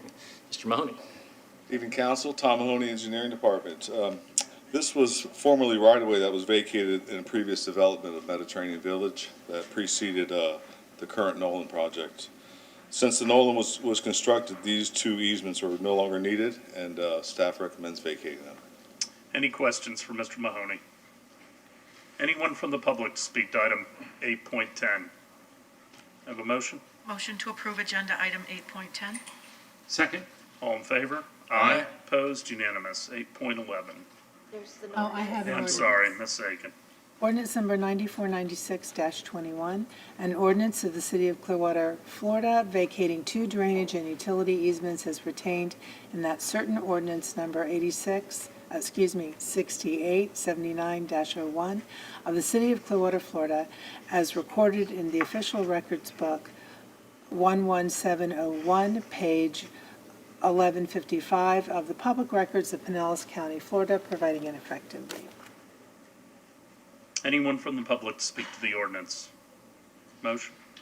I move to pass Ordinance 9496-21 on first reading. Second. All in favor? Aye. Opposed? Unanimous. 8.11.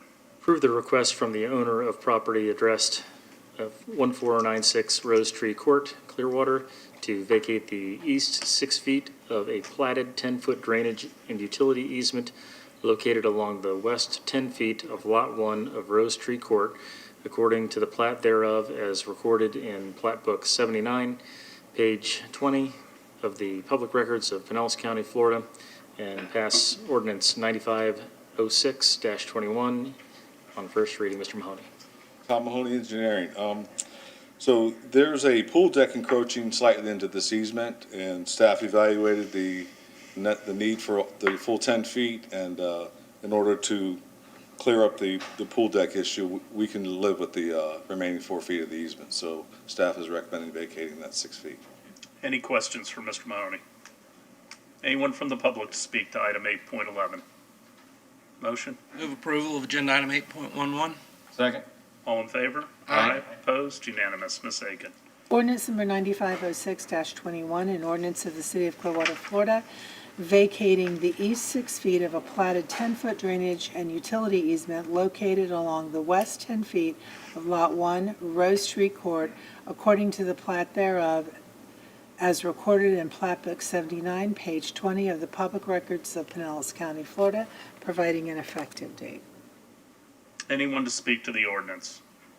Have a motion? I move to pass Ordinance 9506-21 on first reading. Second. All in favor? Aye. Opposed? Unanimous. I don't think we're going to make it by 8 with one of the items.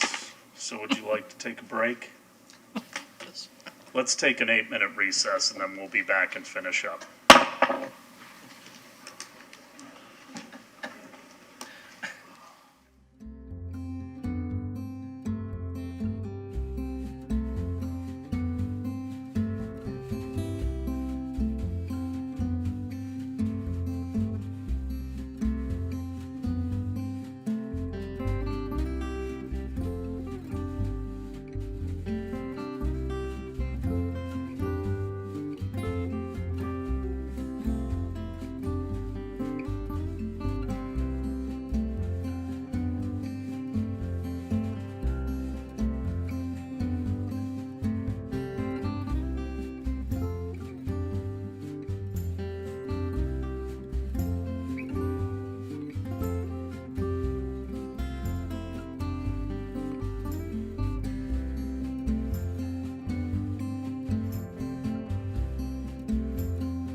Nursery. We'll reconvene the council meeting. We are on item 9.1. Amend the city's fiscal year 2020-2021 operating and capital improvement budgets at third quarter and pass ordinances 9500-21 and 9501-21 on first reading. Ms. Castle is back. This is the third quarter and final budget review for fiscal year 2020-21. I went over the report with you on Monday. I would be happy to answer any additional questions you may have. Any questions for Ms. Castle? Anyone from the public to speak to item 9.1? Have a motion? Motion to approve agenda item 9.1. Second? All in favor? Aye. Opposed? Unanimous. Ms. Aiken.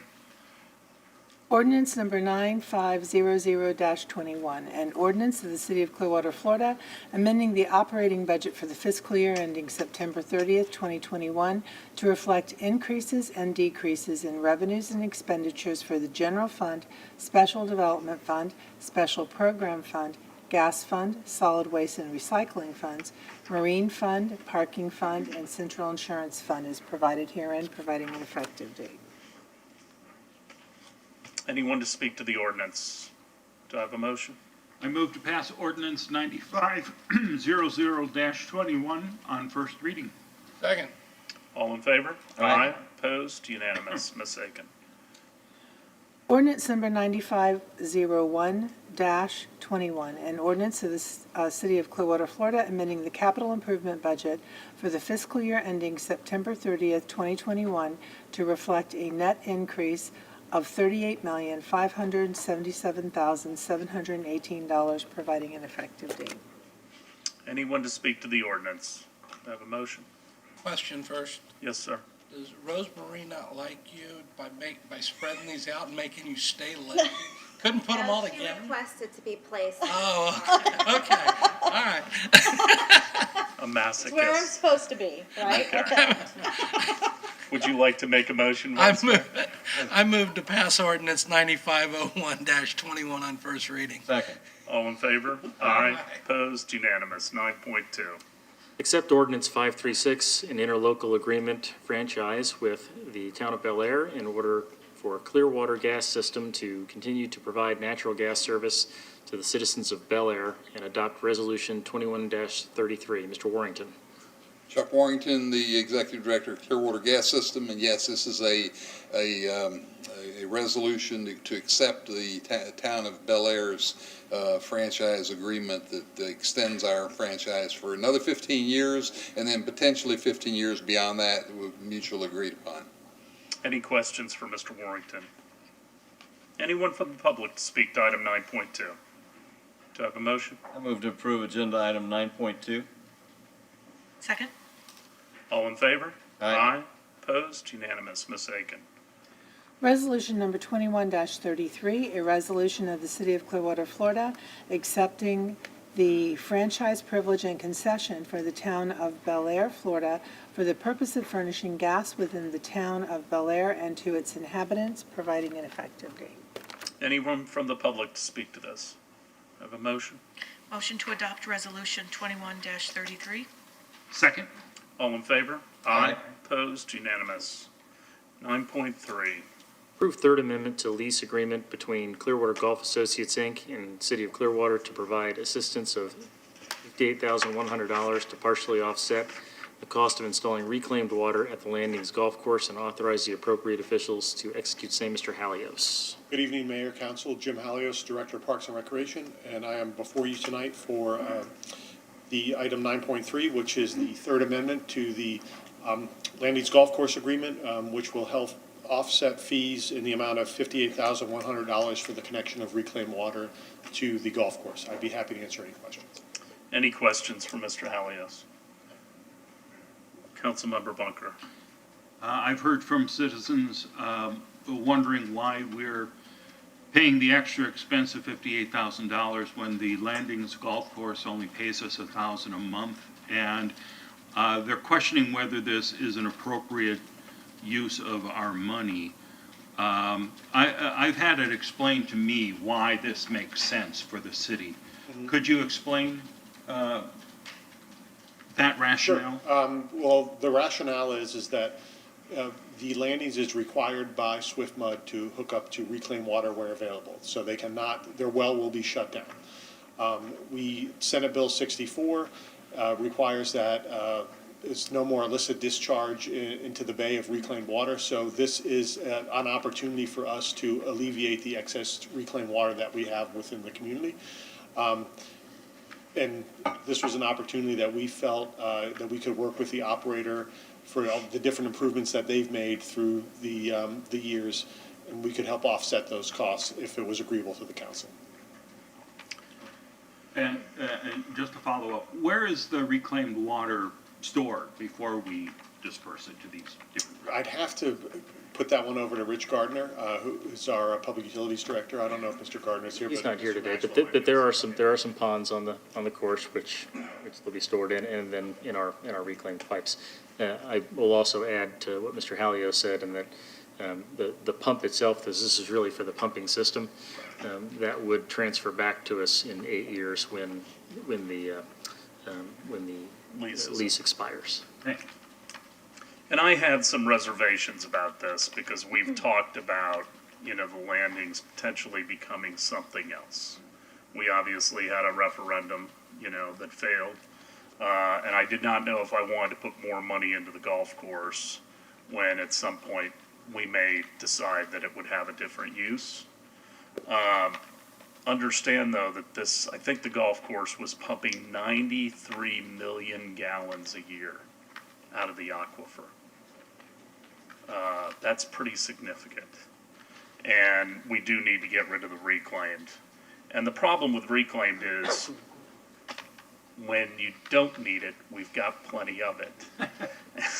And when we need it, it's during the dry season. But we've tried to find other places and other ways to store it. We even looked at putting it into the aquifer directly and having storage underground. But that failed. So I'm sorry to have kept you here late tonight, James, but by not putting this on consent, but I'm going to support it tonight. So anyone from the public to speak to item, Councilmember Albritton. Yeah, I had some similar conversations, as you know, and I just wanted you to bring up, because my question to you was, okay, if we don't do this, we don't spend the $58,000, if that's such a big amount that we're giving to somebody that only returns us $1,000, and we took over that site, what would be the cost of the city to maintain that site until something else comes along? Just as a park, and then if it was a golf course, what it would cost to maintain it as a golf course? What would that cost the city? Sure. And to answer your question, Councilmember Albritton, we've actually had that when we were going through the whole process with the referendum. We had some quotes from contractors to come out of what it would cost to service the site. So you're looking at to come out, and for one cut coming out is $1,400. And a site like that, traditionally we probably would cut it 38 times a year, just because if you do it once every 2 weeks, you're going to get complaints. We see that with a lot of our lower sites. So a higher priority site is a cut at 38 times a year, and at that's $53,000 right there. And then to look at what a golf course operation would cost, I went ahead and took a look at what Largo does with their municipal golf course. Very similar. They have a par 62 where ours is a par 63, and their expenses are roughly $1 million for their golf course, and they lose about $35,000 a year when you offset their expenses and their revenues on that golf course. We're better off doing it the way we do it by outsourcing. So, yep. Councilmember Beckman. So, but Mr. Halios, if you're saying, it would cost, one cut is 14, if we took over the landings and wanted to maintain it in some fashion, which whatever fashion you're talking about is one cut is 14,000, and traditionally we have 38 cuts a year at 53,000 a year for cutting it, we could have native plants and have some kind of wood chip walkways and really not cut it much at all, right? I mean, when you're talking about cutting, you're talking about cutting to maintain it the way it looks now as a golf course? No, I'm talking about cutting it. What we use is what we call bush hog that goes in there and will take down large weeds and of larger things.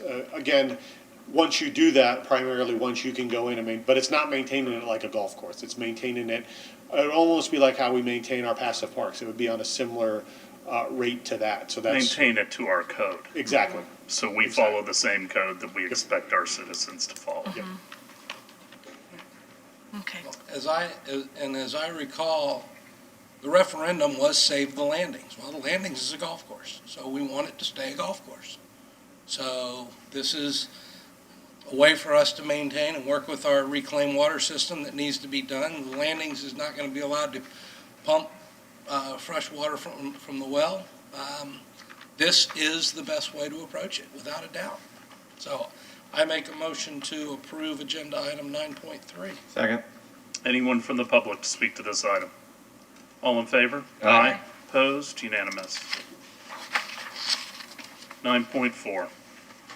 Award invitation to bid 46-21 to Covenant Property Investors LLC. Approve the contract for purchase of real property by the City of Clearwater, Florida, by and between the city and Covenant Property Investors LLC for the city to sell to Covenant a parking condominium containing 450 public parking spaces, more particularly described as Condominium Unit Pub of North Beach Plaza Condominium, a condominium, according to the declaration of condominium thereof, recorded in Official Records Book 19444, page 145, and any amendments thereto, and the plat thereof recorded in Condominium Plat Book 159, page 91, of the Public Records of Pinellas County, Florida, together with its undivided share in the common elements pertinent thereto, located at 490 Poinsettia Street, Clearwater, and authorize the appropriate officials to execute same together with all other instruments required to effect closing. Mr. Mahoney. Evening, Council. Tom Mahoney, Engineering Department.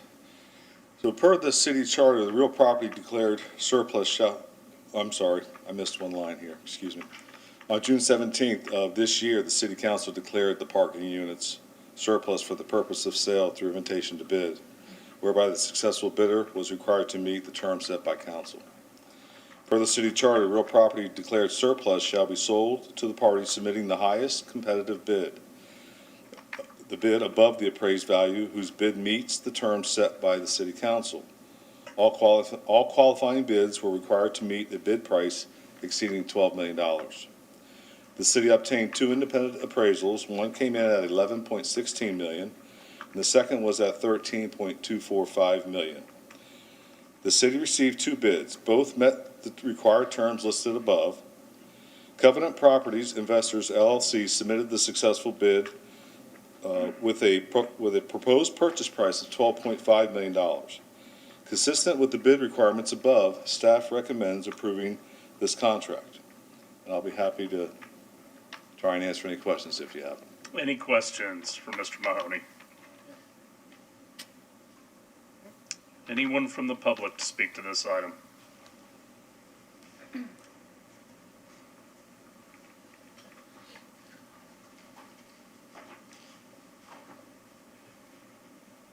Mayor Hibbard, members of the council, my name is Lee Hawes of Hawes and Castillo.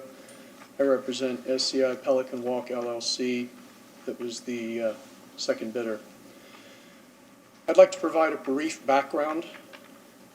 The city is the majority property owner in a commercial condominium that includes retail space and a parking garage, and is the majority interest member in the condominium association. As such, the city single-handedly has the ability to control the entire condominium association. Before the condominium declaration was recorded, the association entered into two agreements with Park Simple LLC, a Georgia limited liability company, that are essentially perpetual. An association management agreement that vests exclusive management of the condominium association in Park Simple, and a parking management agreement that gives Park Simple complete control over the management and operation of the parking garage, including those portions owned by the minority condominium unit owner. So it's not like your typical residential condominium where there's an association that controls the common elements, but a unit owner is king of their own castle. No. Under these documents, the manager controls everything. The owner basically has no rights. Park Simple is contractually obligated to give monthly financial data by the 20th of the next calendar month under its parking agreement. Park Simple has equipment in place in the parking garage to keep track of daily receipts and has more up-to-date information than that is available to the city, because the city only gets it on the 20th of the following month. Park Simple's keeping track on a daily basis. Park Simple has been managing the condominium association and operating the parking garage, even though it isn't qualified to do business in the state of Florida.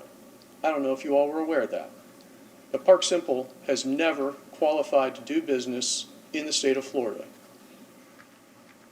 Covenant Property Investors LLC is an affiliated company to Park Simple.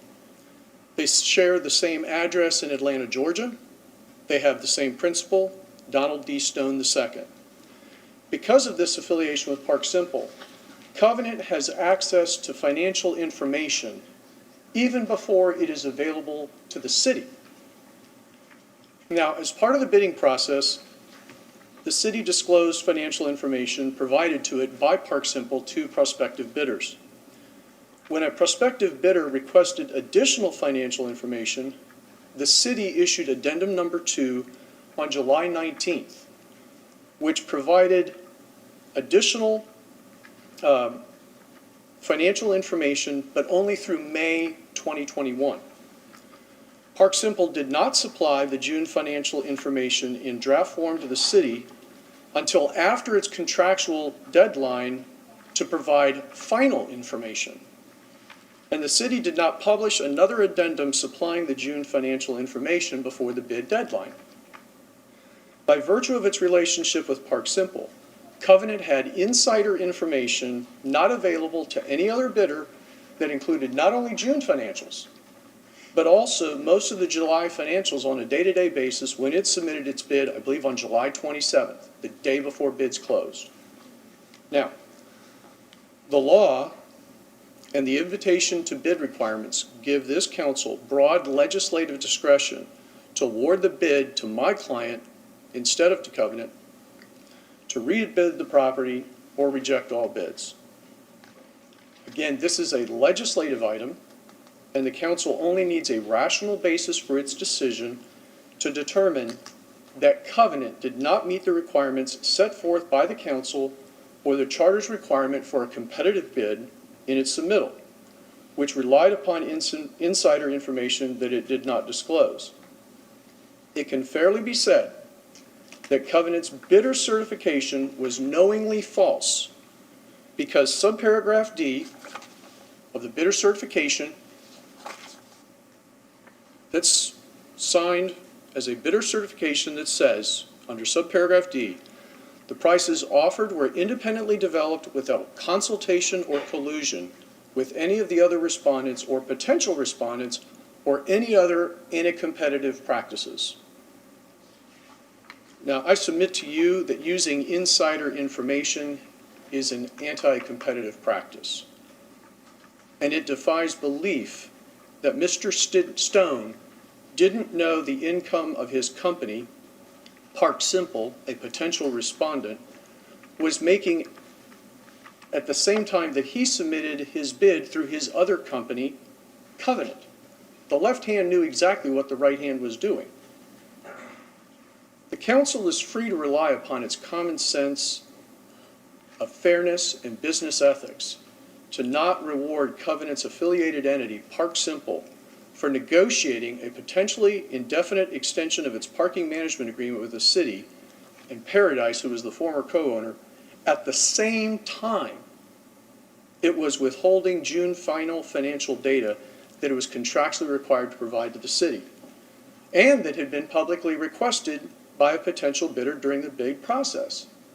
Again, they knew that the affiliated entity Covenant was going to be bidding on the property. We asked that the city not approve the contract for purchase with Covenant, and instead asked that the city, based upon the concept of a truly competitive, fair bid that's not based on insider information, accept SCI Pelican Walk LLC's bid as the highest competitive bid. However, if the city refuses to do that, then at a minimum, the city should direct staff to negotiate changes to the existing governing documents, which include the Declaration of Condominium, the Articles of Incorporation, the bylaws, the Parking Management Agreement, and the Association Management Agreement, so that my client can manage its own property and not in perpetuity be middle-aged serfdom to Covenant, who, linked with Park Simple, will totally control the management and operation and collect income at whatever it wants to charge my client for the operation.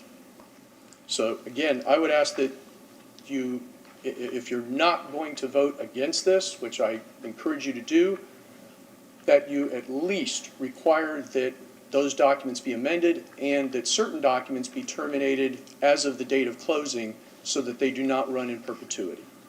Thank you. Thank you, Mr. Haas. This call, did they have additional speakers that ceded their time? Okay. Anyone else from the public to speak to this?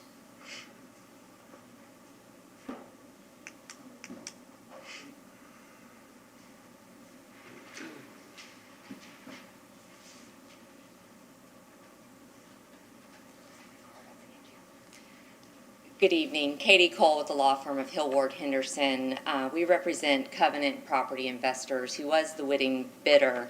And I don't want to take up a lot of time because the staff has already explained in their introduction, your charter provides a clear path for the disposition of surplus public property. It states that the county shall sell the property to the highest responsive bidder. Covenant Property Investors is the highest bidder pursuant to the terms of the bid. Tonight, you are asked to approve the contract that was drafted by your staff and signed without comment by my client. What you've heard tonight from the losing respondent is simply noise and a red herring. The bottom line is there was an invitation to bid, there were 2 responses, and the winning bidder offered to pay $300,000 more than the losing bidder. This council is simply asked to consummate the process that began on June 17th, when you declared the property surplus and directed staff that the only condition of the bid was the winning respondent pay more than $12 million. The property was declared surplus, an invitation to bid was issued, a notice of intent to bid was issued, and a contract to fulfill the council's intent is presented to you tonight. There is no extraordinary action necessary, and we respectfully request that you support this process, support your staff in the administrative decisions that have already been made when there was a formal protest of this bid that went through the administrative process and is here before you tonight after going through that process. And we respectfully request you approve this contract. Thank you. Thank you. Anyone else to speak to this item?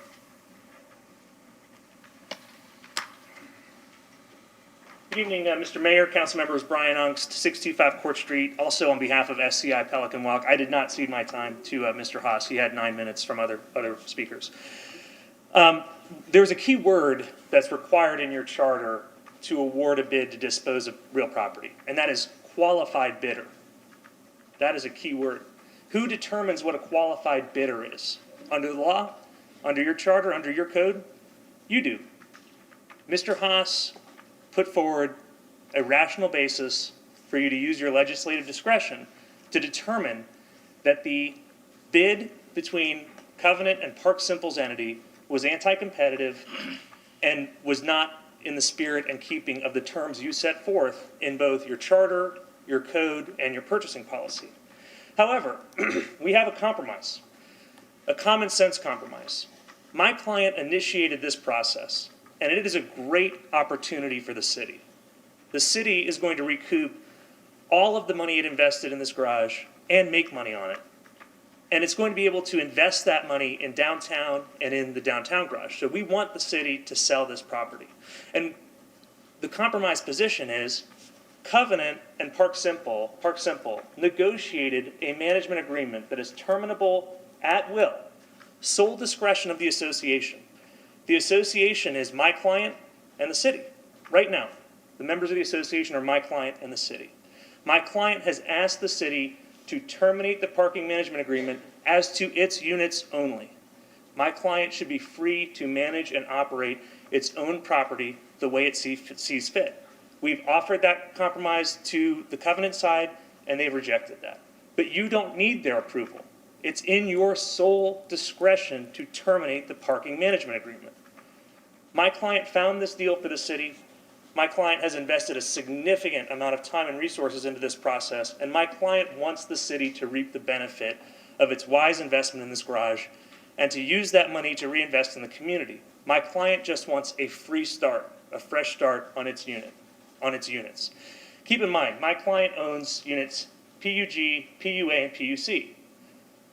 The city owns PUB, which is 450 units in the middle. Park Simple and Covenant could literally direct all the traffic to those spaces. That's not fair. That's not a functional parking garage. That's not why you built the garage. My clients are willing to work with them in good faith, not interfere with their operations. We just want the freedom to operate the garage as we see fit. You might say your clients knew what they were buying, but so did Covenant.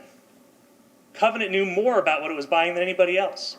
And Covenant knew that it was buying a dispute, unless we get a resolution tonight, which in my opinion would be to let the sides go their equal ways and dispose of the property as you see fit, but let my client have the freedom to own and manage and operate its own property. Thank you.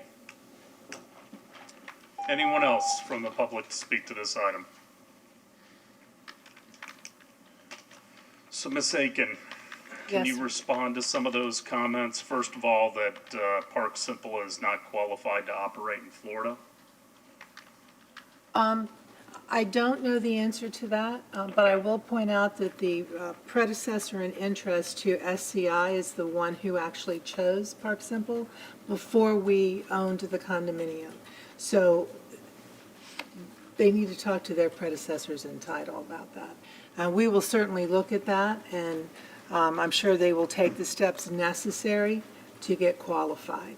Mr. Kohler was involved in the bid challenge, and I'll let him talk a little bit about that. Sure. So I did want to give some more background information. The bid was opened on June the 28th. There were, I believe, 4 exhibits. And at the beginning of July, there were a couple different questions from prospective bidders dealing with financial information. And the procurement department made 2 different addendums. And what they did was they gave 41 months of data from January of 2018 up till May of 2020. And then in the second addendum, they gave 29 months of data from January of 2019 until May of 2021. Now, when the city issued the second addendum, that was on July the 19th. The bid closed on July the 28th. And the procurement department made the correct decision in just closing off all of the questions because we put the information out. Also, we did not have any information pertaining to June of 2021. The city received 2 bids. The highest bidder is going to be awarded the contract, or should be awarded the contract. And the focus of a bid protest is really whether the proposed action taken by the city is arbitrary, capricious, or illegal. And in this instance, it is not. The city gave the same information to all bidders, gave the same instructions to all bidders, and they did not favor one bidder over the other. The city complied with the charter, and that it's recommended that the sale goes to the party submitted the highest bid. The terms set by council were a bid exceeding $12 million, and the bid by Covenant was $12.5 million. The city complied with the Code of Ordinances, the purchasing manual, and the bidding instructions. Now, in the bid protest, there was some references to these 2 missing months, June of 2020 and July of 2021. Now, the city did not have the information, and if we would have posted the information. But when you actually look at the data from June of 2021, the net income was actually lower than the months for March and April of 2021. Additionally, we just received the final report for July yesterday.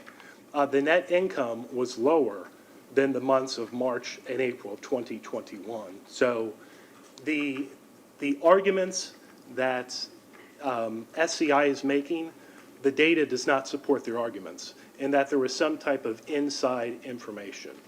Also, I think that there is this, whether or not you want to call it imputed knowledge about how Park Simple and Covenant are the same company. Well, they're not. They're two separate companies. I believe that Mr. Haas mentioned a reference to subsection D, and that is a bidder certification. And the purpose of that subsection is for collusion against the city. And it deals with, let's say, the lowering of prices, that the bidders are certifying that all the bidders do not get together to lower the price, so one bidder gets it to the exclusion, to the detriment of the city. For instance, it would be a situation you would have two firms, and one firm would say, okay, I'll bid $1 million for Clearwater, and then you can take the $1 million for St. Pete. That's the collusion in that subsection, and then that did not occur here.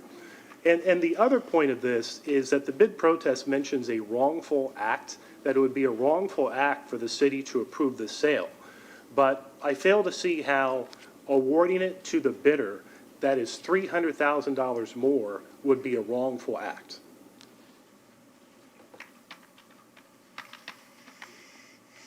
So can you explain then the question of us altering the condo docs? I'm not completely clear on what our authority is. I don't understand why one of the parties wants this property. The 3 floors that we have are a dud, okay? That's one of the reasons I want to get rid of it. So I don't understand not having a unified ownership. That's what does not make sense to me. At the same time, that really wasn't our problem. We were just selling our portion of the garage. But can you explain changing the condo docs such that they could each operate their own floors? Is that possible? Yes, but Mr. Kohler isn't the person who would know the answer to that. Fortunately, Matthew is here, and Okay. he works with parking, and he has more familiarity with the condo docs.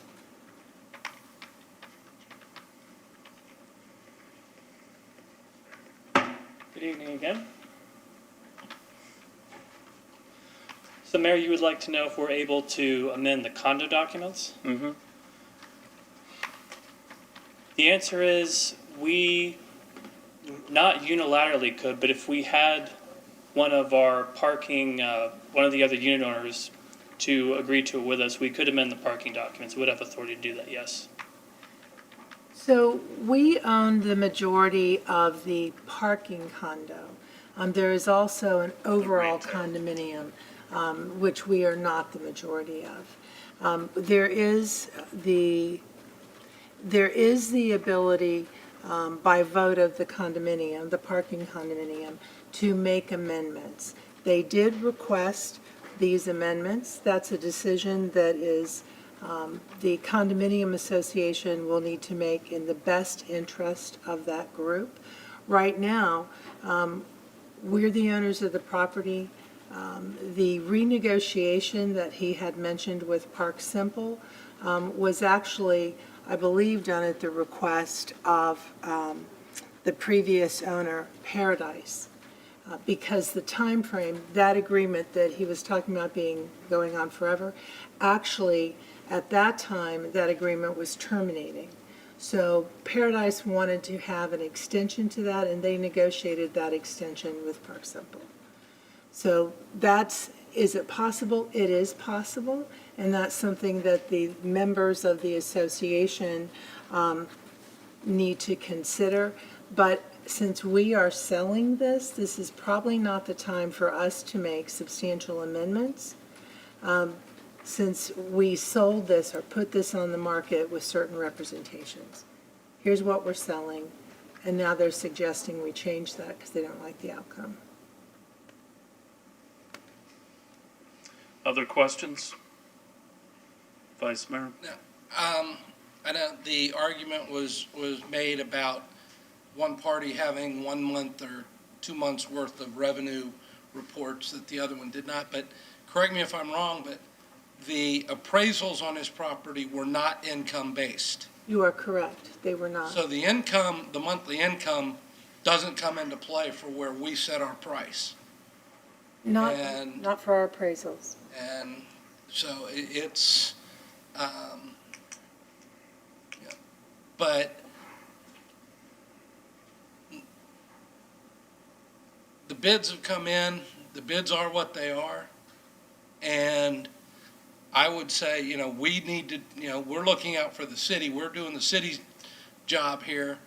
I think this is we've got to, we take care of our business and accept the bid, and the parties that will now be the owners, the two parties, need to get together and work together and figure it out themselves, because, they both want to be successful. One party owns fewer parking spaces, but you also own all of the commercial part of the development. And there's significant revenue from the commercial part of that. I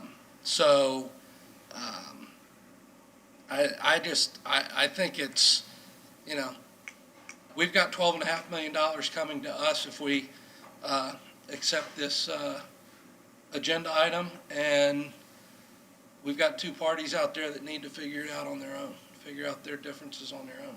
Councilmember Albritton. Yeah, I kind of agree with Councilmember Hamilton. This is kind of late in the game to be changing things. If it was earlier and, while we still had it before the sale, I would be up for doing that. But right now, I think we've done everything that, that we can on the city side. Nothing, everything's on the up and up, and I think we should sell it and move on.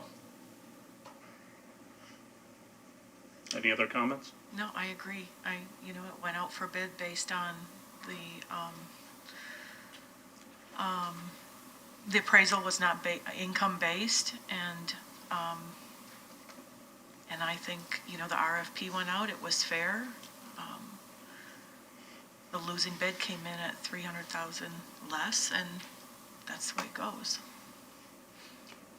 And I agree with that. Ms. Aiken, is there any potential for litigation against us depending on what our action is today? There's always potential for I know that, litigation. but- Well, that is my legitimate answer to you. Okay. There is a process for appeal to the bid. That's been exhausted. Nothing has happened since our final action in that. So A better question would be, what is the probability of litigation? I think the better question is, what's the likelihood of success? Yeah. And I can't really give you a full assessment of that. I have no idea. I'm sure Mr. Haas is very creative and will come up with something. I don't know what the likelihood of success on that is, but we followed our procedures. We followed our charter, which does not speak to qualified bidder, by the way, in the charter. So I think we have to do what we think is right, follow our laws, our ordinances, our procedures, and then we go from there. I suspect they will ultimately end up litigating with each other. Whether we're involved in that, I don't know. Right. My only concern is a functional garage. I don't want to own it, but I want a functional garage. And the reason that this was built in the first place was there had always been a promise going way back, which the vice mayor and I were around for, the promise that was made that we would get a parking garage for the Mandalay Quarter and that business district. And that was ultimately done. Hasn't been very profitable for the city. This is a great exit strategy as far as I'm concerned. So do I have a motion? I would say move approval of agenda item 9.4. Second. All in favor? Aye. Aye. Opposed? Unanimous. 9.5. Amend Clearwater Code of Ordinances, Chapter 8, Animals, and Section 8.04, exceptions to Section 8.03, to add subsection 11, allowing for the keeping of chickens pursuant to Section 3-204I of the Clearwater Community Development Code. Amend Section 8.33 to include chickens in the list of animals owners are prohibited from allowing to roam at large, and pass ordinance 9489-21 on first reading. Mr. Middich. Good evening again, council. The whole purpose of this ordinance is to supplement the chicken ordinance that we discussed earlier this evening. It will make sure that chickens aren't allowed to run loose in the city, and will make sure there aren't any conflicts with the chicken ordinance. Any questions? Anyone from the, yes, you have a comment? A comment was submitted by Samantha Levy. I have lived here for 20 years and have always wanted chickens. I own my home and have enough land that can provide a good life for chickens. I pay my taxes and don't upset my neighbors. I believe that chickens improve livelihood. They provide work, care, and give back to their owners in the form of love and eggs. Please, unless one is harming others or themselves, they should be allowed to do what they want on their own land. All of this is provided one also has the adequate means and space to do so for the benefit of all. Please pass this code. All right. Do I have a motion? I move to approve agenda item 9.5. Second? All in favor? Aye. Opposed? I had a comment. Oh, I'm sorry. No, I agree with what she said. I agree with what the comment that was given, but as the ordinance is written and what we're doing, we have no way of verifying. You know, she sounds like someone who will definitely be doing it the right way, but we still have no way of verifying that everyone is doing it the right way. And that's what, therein lies my only trepidation, and I'm a no vote on this one as well. All in favor? Aye. Aye. Opposed? No. 4-1 with Councilmember Hamilton in opposition. Anything else, Mr. Maxwell? I do have an Yeah. ordinance for that. Ordinance number 9489-21, an ordinance of the City of Clearwater, Florida, making amendments to the Code of Ordinances by providing a new exception under Section 8.04 from the general keeping of certain animals prohibited of the animal chapter of the Code of Ordinances, specifically for the keeping of chickens in certain residential zoning districts pursuant to Section 3-204 point I of the Community Development Code, amending Section 8.33 to clarify that it shall be unlawful to allow chickens to wander public streets or the property of another, and providing an effective date. Anyone to speak to the ordinance? I have a motion. Motion to pass ordinance 9489-21 on first reading. Second. All in favor? Aye. Opposed? No. 4-1 with Councilmember Hamilton in dissent. Anything else, Mr. Maxwell? No, sir. Anything else, Ms. Aiken? No, sir. Closing comments. I'll start from my right. Good to go. Councilmember Albritton. Well, I wanted to just say something about our press conference we had for the support of the PSTA Intermodal Center for Clearwater. It's something we've been talking about for decades, and I thanked everybody for showing up today in the rain. We had a good support group, and I failed to thank our council and the mayor here. The mayor actually kind of got this whole thing started about a decade ago, and I want to thank the council for considering that goal of having a intermodal center here in Clearwater and setting the groundwork for that to possibly become to fruition. So thank you for that. I'm sorry I failed to mention that today, but still have our fingers crossed. Maybe the next 30 days we'll hear from the federal government on a successful raise grant. Yes, sir. Councilmember Beckman. Yeah, I just have a couple things, so I made a note. So there are so many exciting things going on in Clearwater, so I wanted to extend a sincere invitation to you to learn more about what's going on and choose to get involved. We have community-wide cleanups coming up. We have new businesses that are open or that have recently opened, and more are slated to open soon. We have advisory board meetings where your attendance and engagement is welcomed and encouraged. We have a bunch of volunteer opportunities that are articulated on our website. We have comprehensive plan engagement still going on. We have Paint Your Heart Out, which is near and dear to my heart, if you'd like to get involved with that. You can also join the Clearwater Neighborhoods Coalition. We have an upcoming Hispanic market, and we're hiring. So come and apply and work with us and for us here at the City of Clearwater. You can find all of this information and more at myclearwater.com. I encourage you to become engaged, and I just want to say thank you for attending or tuning in, and have a safe and happy weekend. Councilmember Bunker. I wanted to applaud Councilmember Albritton for all the terrific work he's done championing the multimodal center.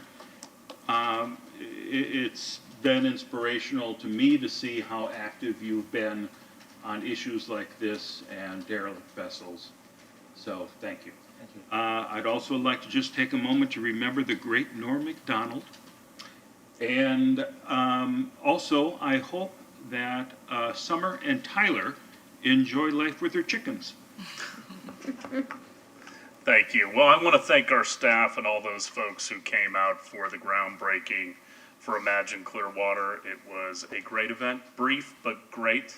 And I want to encourage people to take a look at what's going on, because we have cameras now on the north and south end of Coachman Park, and people can watch the progress as it occurs. I also want to thank CMA for their manatee awareness.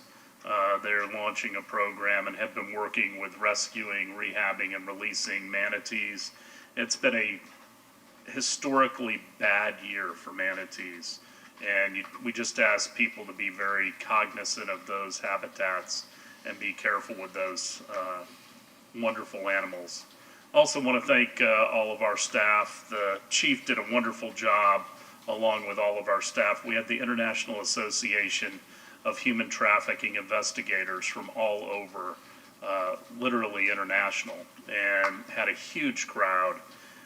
Human trafficking is a terrible crime that often goes unreported and really takes advantage of the most vulnerable. And I just want to thank the chief and our department and all of those who hosted that. I also want to thank the Phillies. We had a very productive meeting with them this past weekend up in Philadelphia. We got to spend an awful lot of time with the ownership and talk one-on-one. I think it was incredibly productive, and I just want to publicly thank them. And then to end, unfortunately, on a sad note, James Rembert is a gentleman that just about 2 months ago I had the opportunity to meet and give him a letter congratulating him on his 100th birthday. And sadly, we just lost him, and he had a wonderful history in education back when our schools were segregated. I don't know how many lives he touched, but I can imagine it is too many to count. And I just want to send my condolences out to his family and thank them for the contributions that he made to our community. With that, we are adjourned. God bless.